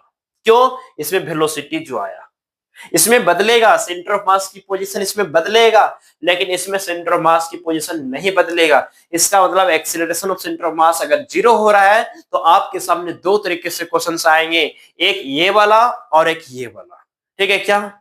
एक ये वाला और एक ये वाला। सर तो यहाँ पे अगर हमारे पास आ रहा है तो ध्यान सुनिएगा, यहाँ पे हमारे पास वेलोसिटी 0 हो गया, तो यहाँ पे हमें ये बताइए, थोड़ा सा ध्यान सुनिएगा मेरी बात, थोड़ा सा और 2 मिनट और ध्यान सुनिएगा मेरी बात। यहाँ पे हमारे पास velocity of centre of mass क्या आया? 0 आया। यहाँ पे क्या है? Velocity of centre of mass 0 आया। तो मोमेंटम क्या हो जाएगा सेंटर ऑफ मास का? वो भी 0 होगा। क्यों? Mass into velocity of centre of मास, यानी मोमेंटम हमारा क्या आया, जीरो आया। मोमेंटम क्या आया, जीरो आया, यानी कि इसके पास मोमेंटम वगैरह टर्म होगा ही नहीं, यहाँ पे मोमेंटम होगा ही नहीं, यहाँ पे हमारे पास मोमेंटम होगा ही नहीं बच्चा, ठीक है ना, यहाँ पे मोमेंटम होगा ही नहीं, यहाँ पे मोमेंटम नहीं होगा। वो किससे, क्योंकि वेलोसिटी नहीं है, इसलिए यहाँ पे सेंटर ऑफ मास के पास मोमेंटम नहीं होगा, यहाँ पे सेंटर ऑफ मास का मोमेंटम नहीं होगा, यानी इनिशियल मोमेंटम भी जीरो, तो फाइनल मोमेंटम भी क्या रहेगा, जीरो। क्लियर है क्या, क्लियर है क्या, यस। यहाँ पे मोमेंटम होगा ही नहीं, सेंटर ऑफ मास चलेगा ही नहीं। अब ध्यान से सुनिएगा, यानी कि इसका मतलब मोमेंटम हमारा क्या हो गया, जीरो, यानी कि यहाँ पे मोमेंटम पूरी तरीके से जीरो रहेगा। अब आगे आते हैं, ध्यान सुनिएगा, क्या इसे कंजर्वेशन मोमेंटम बोल सकते हो, ऑफ कोर्स बोल सकते हो, ठीक है ना, इसे आप कंजर्वेशन मोमेंटम बोल सकते हो। आप ध्यान सुनिएगा, लेकिन यहाँ पे कंजर्वेशन मोमेंटम का जिक्र नहीं करेंगे, कंजर्वेशन मोमेंटम का जिक्र हम यहाँ पे कर देंगे, ये भी कंजर्वेशन मोमेंटम ही है, ठीक है क्या। चलिए ध्यान सुनिएगा, यहाँ पे हमारे पास जो डिस्प्लेसमेंट आ रहा है, यहाँ पे हमारे पास जो डिस्प्लेसमेंट आ रहा है, ठीक है, वो क्या आ रहा है, जीरो आ रहा है। डिस्प्लेसमेंट का फॉर्मूला हमने क्या पढ़ा था, डिस्प्लेसमेंट ऑफ सेंटर ऑफ मास किस तरीके से निकाला था हमने, displacement of centre of mass हमने निकाला था, displacement of centre of mass हमने निकाला था m1s1 प्लस m2s2, पहला पार्टिकल का मास इनटू में उसी का डिस्प्लेसमेंट m2s2, इसी तरीके से आप आगे गए थे, और डिवाइडेड बाय टोटल मास, तो m1 प्लस में m2। क्लियर है, और displacement of centre of mass क्या आया है, जीरो आया है, तो ये जीरो हो जाएगा। अब ये जीरो से इधर आएगा, तो जीरो से m1 m2 इधर आके मल्टीप्लाई करेगा, तो फाइनल ये क्या हो जाएगा, पूरी तरीके से ये जीरो हो जाएगा, तो ये जीरो हो जाएगा, और ये क्या हो जाएगा, m1s1 प्लस में m2s2, ठीक है ना, अब प्लस में डॉट डॉट डॉट, और ये हमारे पास एक फॉर्मूला आ गया,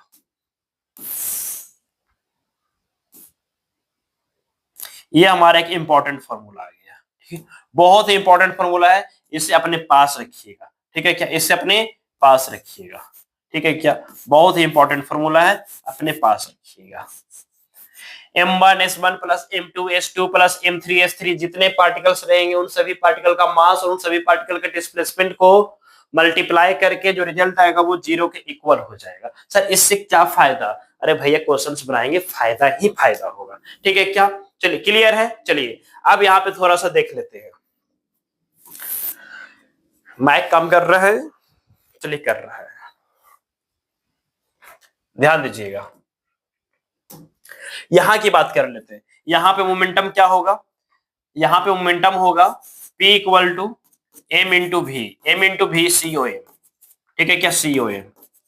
अब यहां पे देखिएगा मोमेंटम हमारे पास यहां पे होगा, यस होगा, क्या यहाँ पे मोमेंटम कांस्टेंट, अब देखिएगा यहाँ पे हमारे पास momentum m into V C O M हो गया, ओके क्लियर है, यस। यहाँ पे इनिशियल मोमेंटम भी है और फाइनल मोमेंटम भी है, इनिशियल मोमेंटम भी है और फाइनल मोमेंटम भी है, ध्यान सुनिएगा ना, यहां से इस फॉर्मेट को हम लिख सकते हैं ना, ये जो फोर्स है हमारे पास, नेट फोर्स जो हमारे पास है वो क्या होता है, dp बाई dt भी तो होता है ना, dp बाई dt होता है।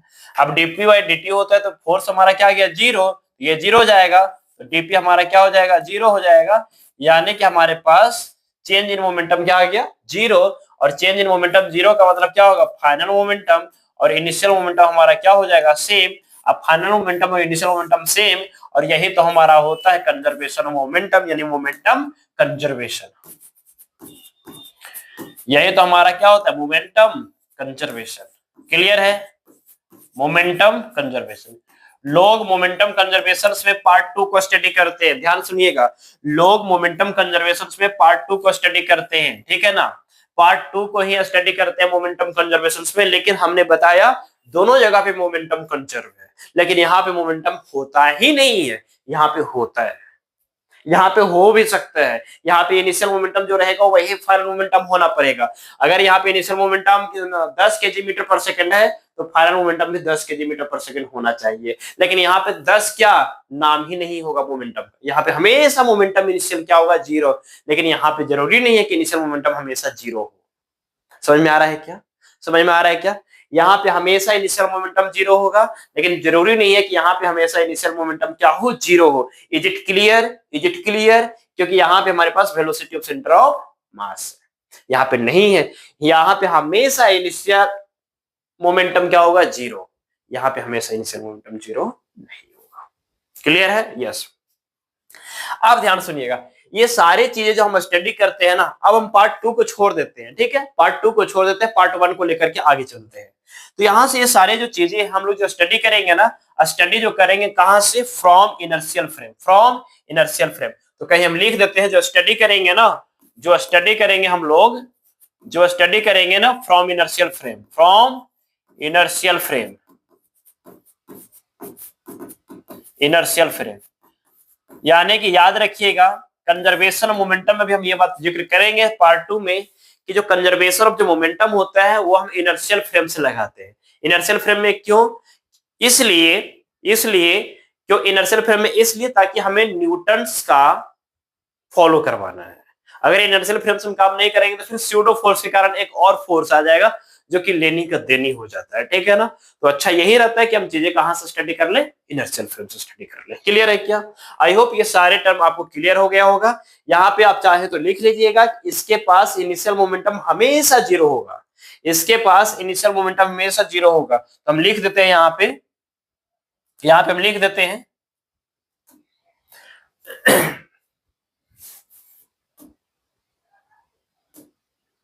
चलिए यहाँ पे हम लिख देते हैं पार्ट 1, हम यहाँ पे लिख देते हैं, ठीक है क्या, पार्ट 1, पार्ट 1 में सबसे पहले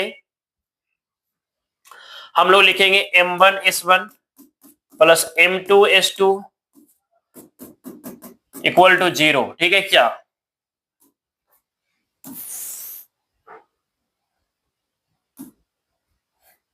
क्लियर है? यस। यहां हमेशा इनिशियल मोमेंटम क्या होगा, जीरो होगा, हमेशा इनिशियल मोमेंटम क्या होगा, जीरो होगा, इनिशियल मोमेंटम हमेशा क्या होगा, जीरो होगा, इनिशियल मोमेंटम हमेशा क्या होगा, जीरो होगा। क्लियर है? क्लियर है बच्चा? यहाँ पे इनिशियल मोमेंटम हमेशा क्या होगा, जीरो होगा। ओके, इज इट क्लियर या नहीं? पूरी तरीके से फंडा क्लियर हो गया। अब हमने acceleration of centre of mass zero का दो पार्ट देख लिया, एक पार्ट डिस्प्लेसमेंट वाला, एक पार्ट वेलोसिटी, एक डिस्प्लेसमेंट और एक वेलोसिटी। तो वेलोसिटी वाले को कहेंगे भैया तू आराम कर, और हम इसको लेकर के थोड़ा सा चलते हैं और इसको आज और अभी फिनिश करेंगे, ठीक है क्या, आज और अभी हम फिनिश कर देंगे इसको। किसको? इसको। क्लियर है? चलिए आगे चलते हैं। अब इसके ऊपर हम क्वेश्चंस बनाते हैं, क्वेश्चंस बनाते हैं। आ गया क्वेश्चंस, देखिए क्वेश्चंस क्या है। क्वेश्चंस क्या आता है, a boy of mass 20 kg is standing on a plank of mass 80 kg, ठीक है क्या।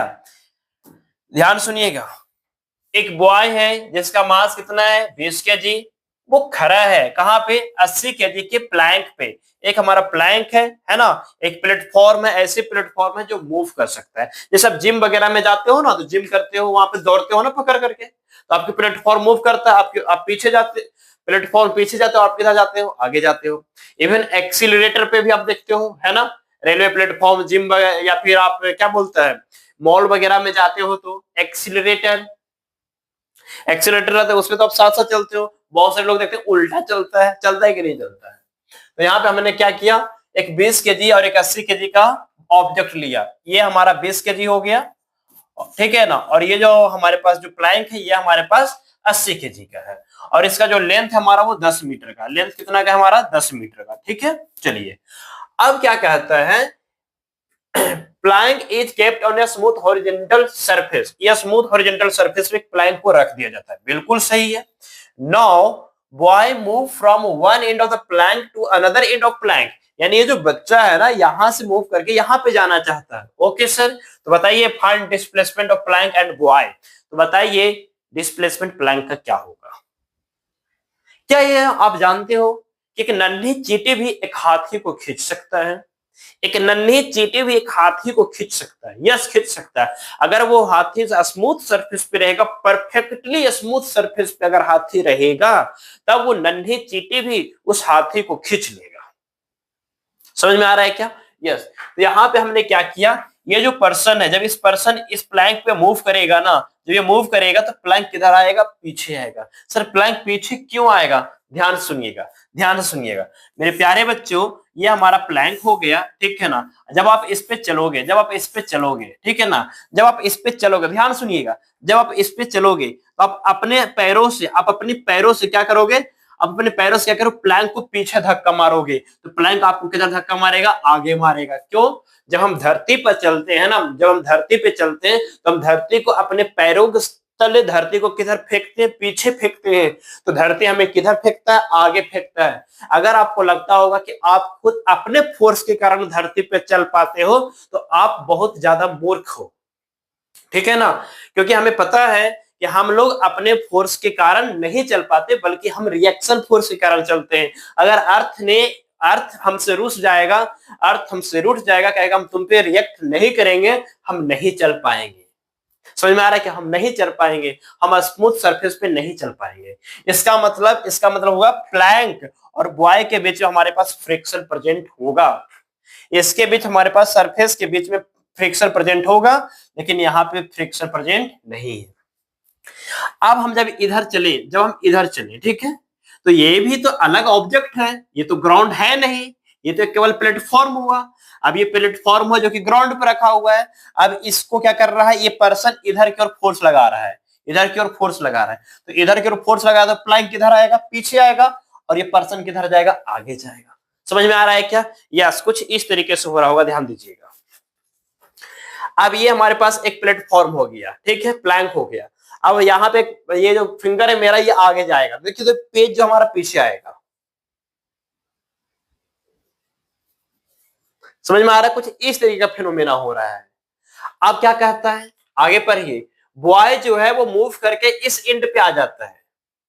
देखिए हम भी मूव करके यहां से यहां से इस एंड पे आ गए, इस एंड पे आ गए। आपको क्या लगता है, हम जब इस एंड पे आ गए तो क्या टोटल लेंथ हमने चला है क्या? नहीं, टोटल लेंथ हमने नहीं चला। सर क्यों नहीं चला? ध्यान सुनिएगा, हम इस एंड से अगर चलना स्टार्ट किए हैं तो टोटल हमें चलने के लिए हमको यहां पे आना पड़ता, लेकिन मेरा फिंगर देखिए कहां पे रह जाता है, एंड से चलना स्टार्ट किए हैं। और ये प्लेटफॉर्म खुद मूव कर रहा है पीछे की ओर। क्यों पीछे की ओर मूव कर रहा है? क्यों पीछे की ओर मूव कर रहा है? मेरे फोर्स के कारण वो पीछे की ओर मूव कर गया। देखिए हम यहीं पे आ गए, हम यहाँ पे जाते तब टोटल लेंथ हमने कवर करता, लेकिन हमने तो यहाँ पे आकर के एंड पे पहुंच गया। इसका मतलब हुआ, इसका मतलब ये हुआ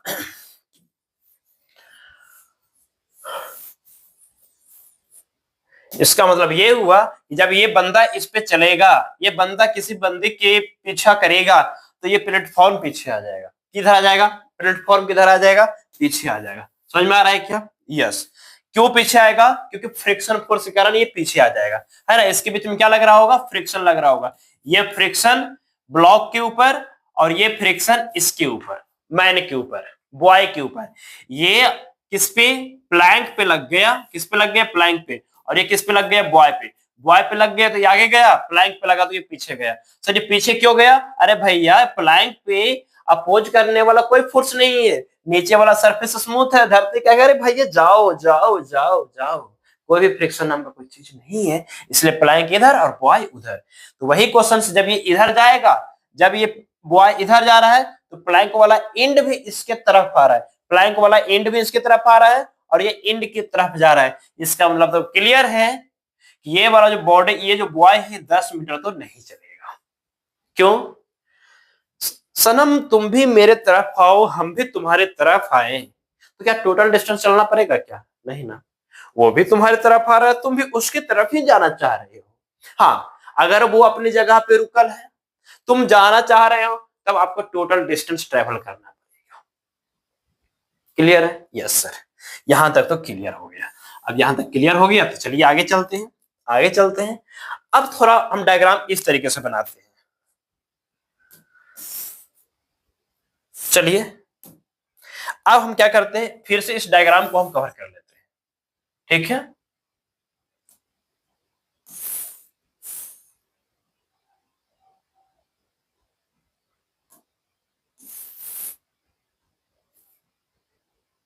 हमने यहां पे बना दिया, ध्यान सुनिएगा।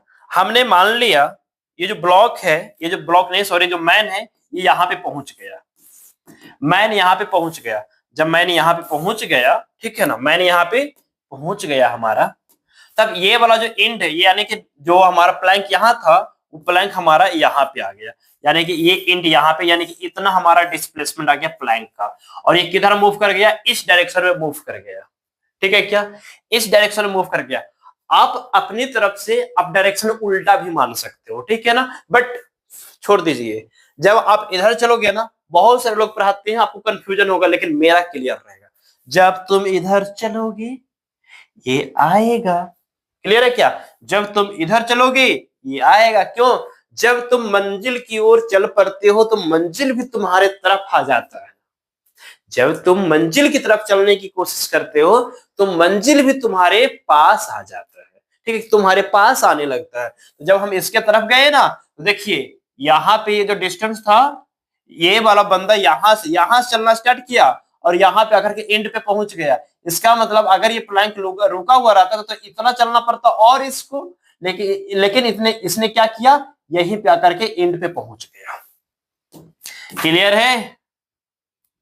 चलिए सर क्लियर है। इसका मतलब क्या हुआ, ध्यान सुनिएगा, इसका मतलब क्या हुआ, ये हमारा x, तो ये वाला डिस्टेंस कितना होगा, ये पर्सन कितना चला इधर, ये चला होगा 10 - x। क्यों? टोटल लेंथ कितना था? 10। टोटल कितना था? 10। अब ये x आ गया, ये वाला गैप हमारा x हो गया। अगर ये गैप नहीं रहता था तो ये टोटल चलता 10, लेकिन वो x पहले आ गया, तो इसलिए ये हमारा 10 - x हो गया। x हमारा डिस्प्लेसमेंट होगा प्लैंक का और 10 - x होगा किसका? बॉय का। क्लियर है? यस। अब हम क्या करते हैं, इसका हम x का वैल्यू निकालते हैं। वो कैसे निकालेंगे? ध्यान सुनिएगा, यहाँ पे कौन सा फॉर्मूला लगाएंगे। यहाँ पे हमारे पास सबसे पहले क्या, कहीं वेलोसिटी नाम का कोई जिक्र किया गया है? कहीं वेलोसिटी जिक्र किया गया है? नहीं, कहीं वेलोसिटी जिक्र नहीं किया गया, तो अपना भेजा भी मत लगाइएगा। अभी हमने दो कंडीशन बताया आपका कि एक velocity of centre of mass 0 रहेगा, अगर 0 रहेगा तो आप m1s1 + m2s2 से क्वेश्चंस बना लीजिए, और अगर वेलोसिटी गिवन रहेगा तो वो दूसरा का पार्ट से हम कवर करेंगे, बट दूसरा का पार्ट अभी हमने स्टार्ट किया ही नहीं है, ठीक है क्या। चलिए, तो यहाँ पे हमारे पास आ जाएगा m1s1 m2s2 इक्वल टू 0, दो ही ब्लॉक है ना। अब देखिएगा m1 हम किसको मान लें, m1 हम मान लेते हैं, यहाँ पे कंफ्यूज मत होइएगा, यहाँ पे बहुत सारे बच्चे कंफ्यूज हो जाते हैं। m1 हमारा हो जाएगा कौन, m1 हमारा हो गया बॉय, ठीक है, और m2 हमारा हो गया प्लैंक। कौन हो गया? प्लैंक। क्लियर है? यस। तो m1 बॉय का मास कितना हो गया? 20, ठीक है क्या? Yes sir. इसका m1 और इसका डिस्प्लेसमेंट कितना हुआ? 10 - x का, तो 10 - x का। क्लियर है? और ये किधर चला? इधर चला, तो इधर चला तो इधर वाले को प्लस काउंट कर लीजिए, इधर वाले को प्लस काउंट कीजिए, ठीक है, और इधर वाले को माइनस काउंट कीजिए। बस इतना ही आपको रखना है, इधर वाले को प्लस और इधर वाले को माइनस। तो इधर वाले को प्लस कर लिए, ठीक है। चलिए, और इधर वाले को हम देख लेते हैं क्या करते हैं। इसका मास हमारे पास क्या आ गया? m2। मास m2 कितना है? 80। ये हमारा 80, और इसकी डिस्प्लेसमेंट कितना है? x, लेकिन इसको क्या मानना है? माइनस। खत्म कहानी, इक्वल टू 0। आप यहाँ पे प्लस आई माइनस आई भी मान सकते हो। सर कैसे? यहाँ पे प्लस आई बोल दो, ठीक है, इसको प्लस बोलिए, इसको प्लस बोलिए, और यहाँ पे कर दो माइनस आई। क्या बोल दो? माइनस आई। बात तो वही आएगा ना, फिर तो माइनस से आ जाएगा, फिर तो क्या आ जाएगा? माइनस से आ जाएगा।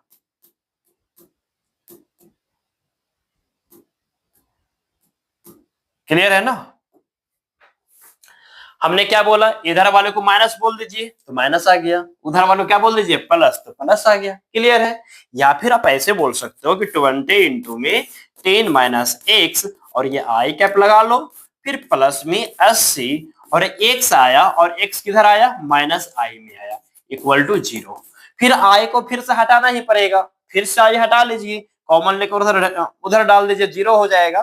तो फिर से हमारे पास आ जाएगा 20 10x, फिर हमारे पास ये माइनस, फिर यहाँ पे, तो फिर तो वही चीजें आ गया है ना, फिर से तो हमारा वही चीज आ गया। चलिए, तो बस इतना याद रखिए, एक तरफ को प्लस काउंट कर लीजिए, दूसरे वाले को माइनस, बस कुछ भी नहीं करना है। तो यहां से क्या हो जाएगा? 200 माइनस में 20x, ठीक है, माइनस में 80x, equal to 0, equal to 0।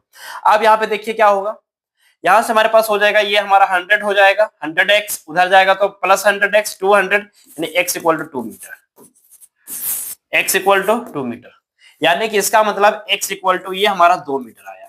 कितना आया? 2 मीटर। और ये x नेगेटिव x में आया है ना, यानी कि अगर डिस्प्लेसमेंट हमसे पूछा जा रहा है तो x equal to 2 metre minus I cap, 2 metre minus I cap. ठीक है, आप ध्यान सुनिएगा, यानी प्लैंक का डिस्प्लेसमेंट तो हमने निकाल लिया कि 2 मीटर प्लैंक किधर मूव कर जाएगा, तो ये जो बचवा है इसको कितना चलना पड़ेगा? ये बचवा को जानते हो कितना चलना पड़ेगा? टोटल था 10 और 2 इधर आ गया, इसका मतलब डिस्प्लेसमेंट ऑफ जो बॉय होगा ना वो कितना हो जाएगा? 8 मीटर, और वो किधर? प्लस आई में आएगा। Is it clear? अरे क्लियर है या नहीं है? है ना क्लियर? मजा आ रहा है? आगे चले, चलिए आगे चलते हैं, नेक्स्ट क्वेश्चंस।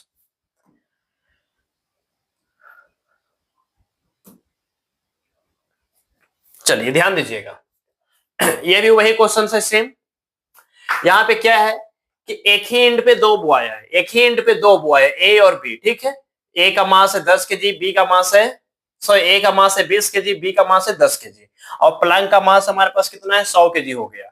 बॉय जो ए है हमारा वो रीच करता है अदर एंड पे, अदर एंड पे, और जो बी है वो करता है मिड पॉइंट पे। कहां पे? मिड पॉइंट पे। तब कहता है find the displacement of plank A and B.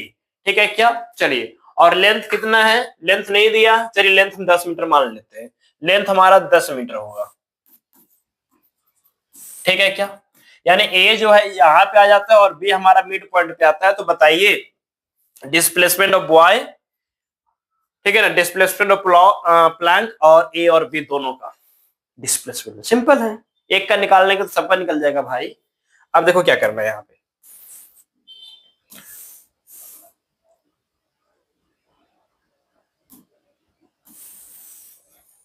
चलिए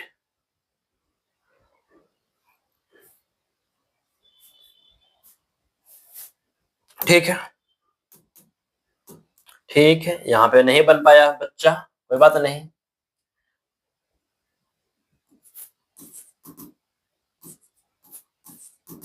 ये हमारा बी हो गया, ये हमारा ए हो गया। ठीक है, चलिए फिर से हम कॉपी करेंगे एक बार।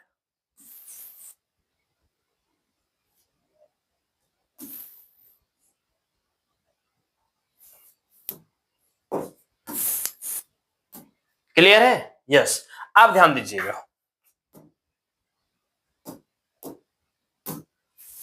ये हमारा 10 मीटर, यहाँ पे जो दोनों पर एक ए जो है यहाँ पे आ गया, ए हमारा यहाँ पे आ गया। ठीक है, और बी कहाँ पे आ गया? बी अपना मिड पॉइंट पे आ गया। सपोर्टेड बी अपना कहाँ पे आ गया? मिड पॉइंट पे आ गया। यहाँ पे बी आ गया, यहाँ पे कौन आ गया? यहाँ पे बी आ गया। ठीक है, चलिए तो ये इंड हमारा इतना मूव कर गया, ये इंड हमारा इतना आ गया, एक्स आ गया। क्लियर है? यस। ध्यान सुनिएगा, तो ध्यान सुनिएगा, ये एक्स आ गया, तो भाई साहब ये टोटल कितना हो जाएगा? सर ये तो 10 माइनस एक्स हो जाएगा। ये कितना हो जाएगा? 10 माइनस एक्स। क्यों? ये एक इंड से दूसरे इंड तक जा रहा है ना, एक इंड से दूसरे इंड तक जा रहा है, जब एक इंड से दूसरे इंड तक जा रहा है और एक्स इसके तरफ आ गया तो 10 माइनस एक्स हो गया। यस। ये कहां तक आ रहा है? ये आपका मिड पॉइंट पे आ रहा है, मिड पॉइंट यानी कि 5, मिड पॉइंट यानी कि 5, तो ये वाला कितना हो जाएगा? ये हो जाएगा 5 माइनस एक्स। क्यों? क्यों? अरे इसको मिड पॉइंट तक ही जाना था, तो उसके लिए भी एक्स आ गया इधर, इसको कहा जा रहा था एंड पे, तो इसके लिए भी कितना आ गया? एक्स आ गया।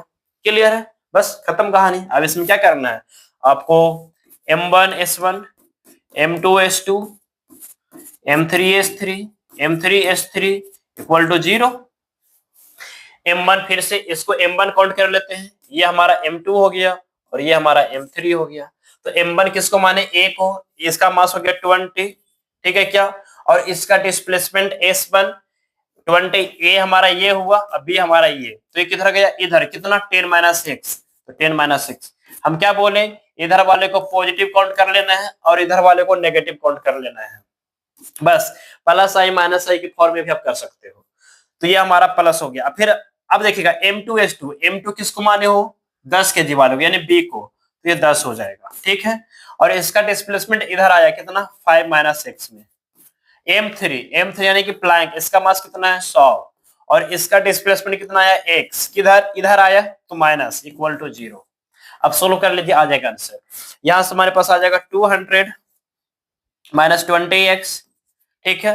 ये हमारा 50 हो जाएगा, माइनस में 10x और माइनस में 100x इक्वल टू 0।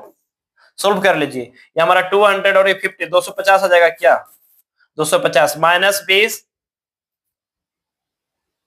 -20 -10 -20 और -10 और -100, यानी कि हमारे पास आ जाएगा, इधर आ जाएगा 130x आ जाएगा। क्या आ जाएगा, 130x। मैथमेटिकली देख लीजिएगा, बस केवल उतना ही।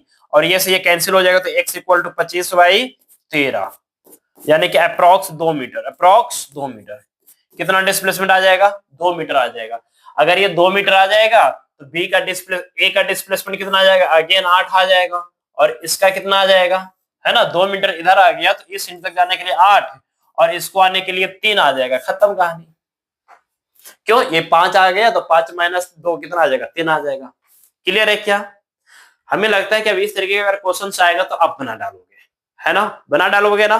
चलिए तो एक क्वेश्चन और इस पे हम देख लेते हैं, नेक्स्ट क्वेश्चन। अब यहाँ पे देखिए क्या कहता है क्वेश्चन। यहाँ पे क्या कहता है, गर्लफ्रेंड और बॉयफ्रेंड बैठा हुआ है, रूसा हुआ एक दूसरे से, ठीक है क्या। माइक पे ध्यान जाता है कभी कभी कि ये हमारा धोखा न दे दे बीच में, क्योंकि फ्लो में अगर ये धोखा दे दिया तो फिर तो मेरा काम बिगड़ जाएगा। ये हमारे पास बॉय है और ये हमारा गर्ल है, ठीक है क्या, हमारा नहीं इसका होगा। A boy of mass 20 kg and a girl of mass 10 kg, ठीक है। ये हमारे पास बॉय 20 kg का है, ये हमारा 20 का है, ठीक है, और ये हमारा 10 kg का है। और हमारे पास प्लैंक का मास हमारे पास 40 kg का है। प्लैंक का मास कितना है, 40 kg है, ठीक है। यानी आप M1B को बोलो, M1 हमारा MP हो जाएगा जो कि हमारा 20 kg हो गया, और M2 आपका MG हो जाएगा गर्ल, ये हमारा 10 kg हो गया, और हमारा M3 हो गया mass of Planck, mass of Planck जो कि हमारा 40 kg हो गया। एनी प्रॉब्लम नहीं ना। अब ये हमारा सारा फैक्टर हमने यहाँ पे हमने नाम दे दिया।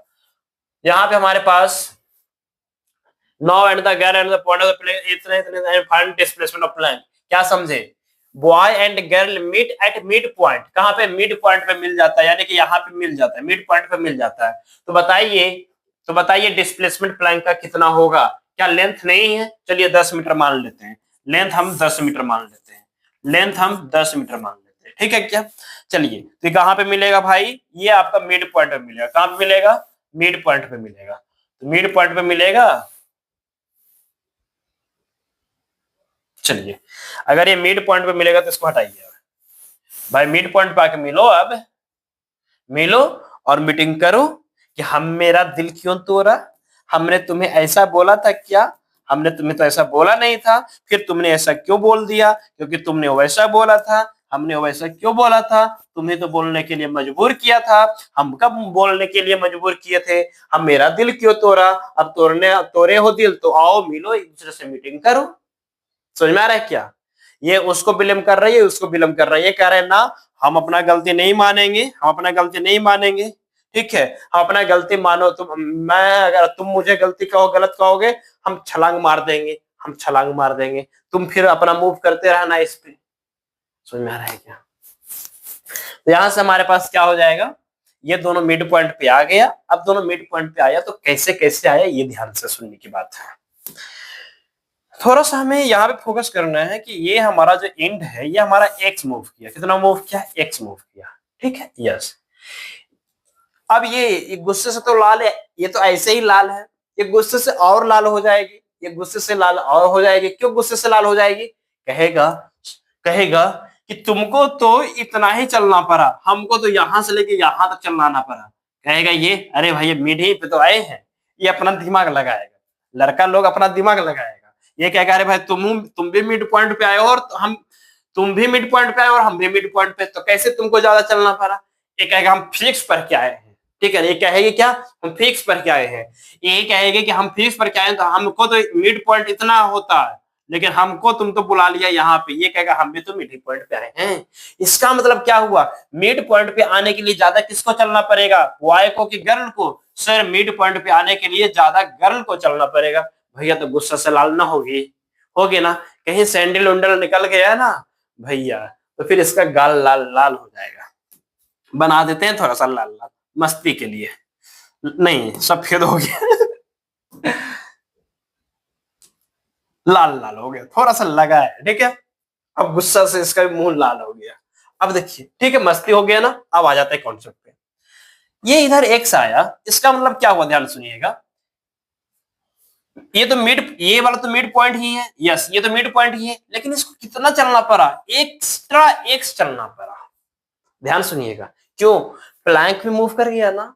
जो प्लैंक मूव कर गया, इसका मतलब जिस प्लेटफॉर्म पे चल रहे हो, प्लेटफॉर्म भी अगर आप ही के साइड से मूव कर गया, तब तो भाई मंजिल तक पहुंचने के लिए आपको ज्यादा चलना पड़ेगा। तो इसको क्या करना पड़ा, ज्यादा चलना पड़ा। कितना ज्यादा चलना पड़ा? एक्स, ठीक है क्या? इसका मतलब ध्यान सुनिएगा, ये वाला जो लेंथ होगा ना, ये जो लेंथ होगा वो कितना होगा, ये लेंथ होगा हमारा 5 - 6। क्या हो जाएगा? 5 - क्योंकि मिड पॉइंट है, ठीक है। और ये जो डिस्टेंस होगा हमारा, ये जो डिस्टेंस होगा वो क्या होगा? 5 + 6। क्या होगा? 5 + 6। क्लियर है क्या? यस। अब लगा लीजिए फॉर्मूला अपना, M1S1 M2S2 plus M3S3 equal to 0, equal to 0। Clear है? अब ध्यान दीजिएगा, यहां से M1 किसको माने हैं? 20 को। तो 20 कौन है? बॉय है। बॉय किधर जा रहा है? इधर जा रहा है। तो इधर जा रहा है, तो इधर जा रहा है, तो इधर जा रहा है, तो पॉजिटिव हो जाएगा। क्यों? हमने क्या बताया था, इधर वाले को पॉजिटिव और इधर सारे फैक्टर को नेगेटिव। हमने कई बार बता दिया, एक साइड वाले को पॉजिटिव, दूसरे साइड वाले को नेगेटिव करके ऐड कर लीजिए। तो 20, इसका डिस्प्लेसमेंट हो गया 5 - 6, ठीक है क्या? और M2S2, M2 कौन है? गर्ल। गर्ल का मास कितना है? 10, ठीक है क्या? और इसका डिस्प्लेसमेंट कितना आ गया? 5 + 6। इसका डिस्प्लेसमेंट की डायरेक्शन इधर तो माइनस हो जाएगा। फिर M3 का मतलब कितना? 40, ठीक है। और इसका डिस्प्लेसमेंट x किधर? इधर, तो माइनस, इक्वल टू 0। बस इसे सोल्व कीजिए, आपका आंसर आ जाएगा। यहां से हो जाएगा 25, सॉरी 25 कह रहे हैं, sorry sorry sorry sorry sorry, ये हो जाएगा 100, हो जाएगा ना 100, माइनस में 20x, फिर माइनस में 50, फिर माइनस में 10x, ठीक है, माइनस में 40x इक्वल टू 0। तो यहां से हमारे पास आ जाएगा 100 और 50, 100 और 50, 100 और 50 माइनस में ना, यस। तो यहां से हमारे पास आ जाएगा 50, ठीक है, इक्वल टू, अब 20x और 10x और 40 सब उधर चला जाएगा।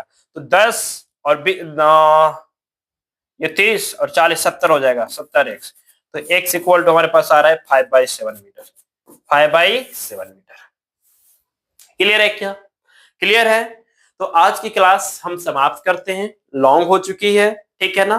हम क्या करते हैं, एक क्वेश्चंस आपको देते हैं, जो आप क्वेश्चंस ट्राई कीजिएगा। ये क्वेश्चंस आपके लिए है, ट्राई कीजिएगा एक बार, ठीक है क्या? अगर आप नहीं ट्राई करोगे तो फिर हम बता देंगे, नहीं ट्राई तो करोगे तभी बताएंगे, नहीं तो नहीं बताएंगे। ये क्वेश्चंस, ठीक है, ये क्वेश्चंस भी बहुत ही खतरनाक है, कॉन्सेप्ट से भरा पड़ा हुआ है, ठीक है ना। ये क्वेश्चंस आपके कॉन्सेप्ट से भरा हुआ है। अगर ये क्वेश्चंस बनाने में कामयाब हो जाते हैं तो हम मानेंगे कि आप सेंटर ऑफ मास की वेलोसिटी, एक्सीलरेशन, सारे टर्म आप अच्छे से समझे हो, ठीक है ना, अच्छे से समझे। ओके, तो आज के लिए हम रहने देते हैं, बाकी हम लोग नेक्स्ट डे कवर कर लेंगे इसे, ठीक है। तो मिलते हैं फिर से नेक्स्ट वीडियो में एक न्यू एनर्जी के साथ।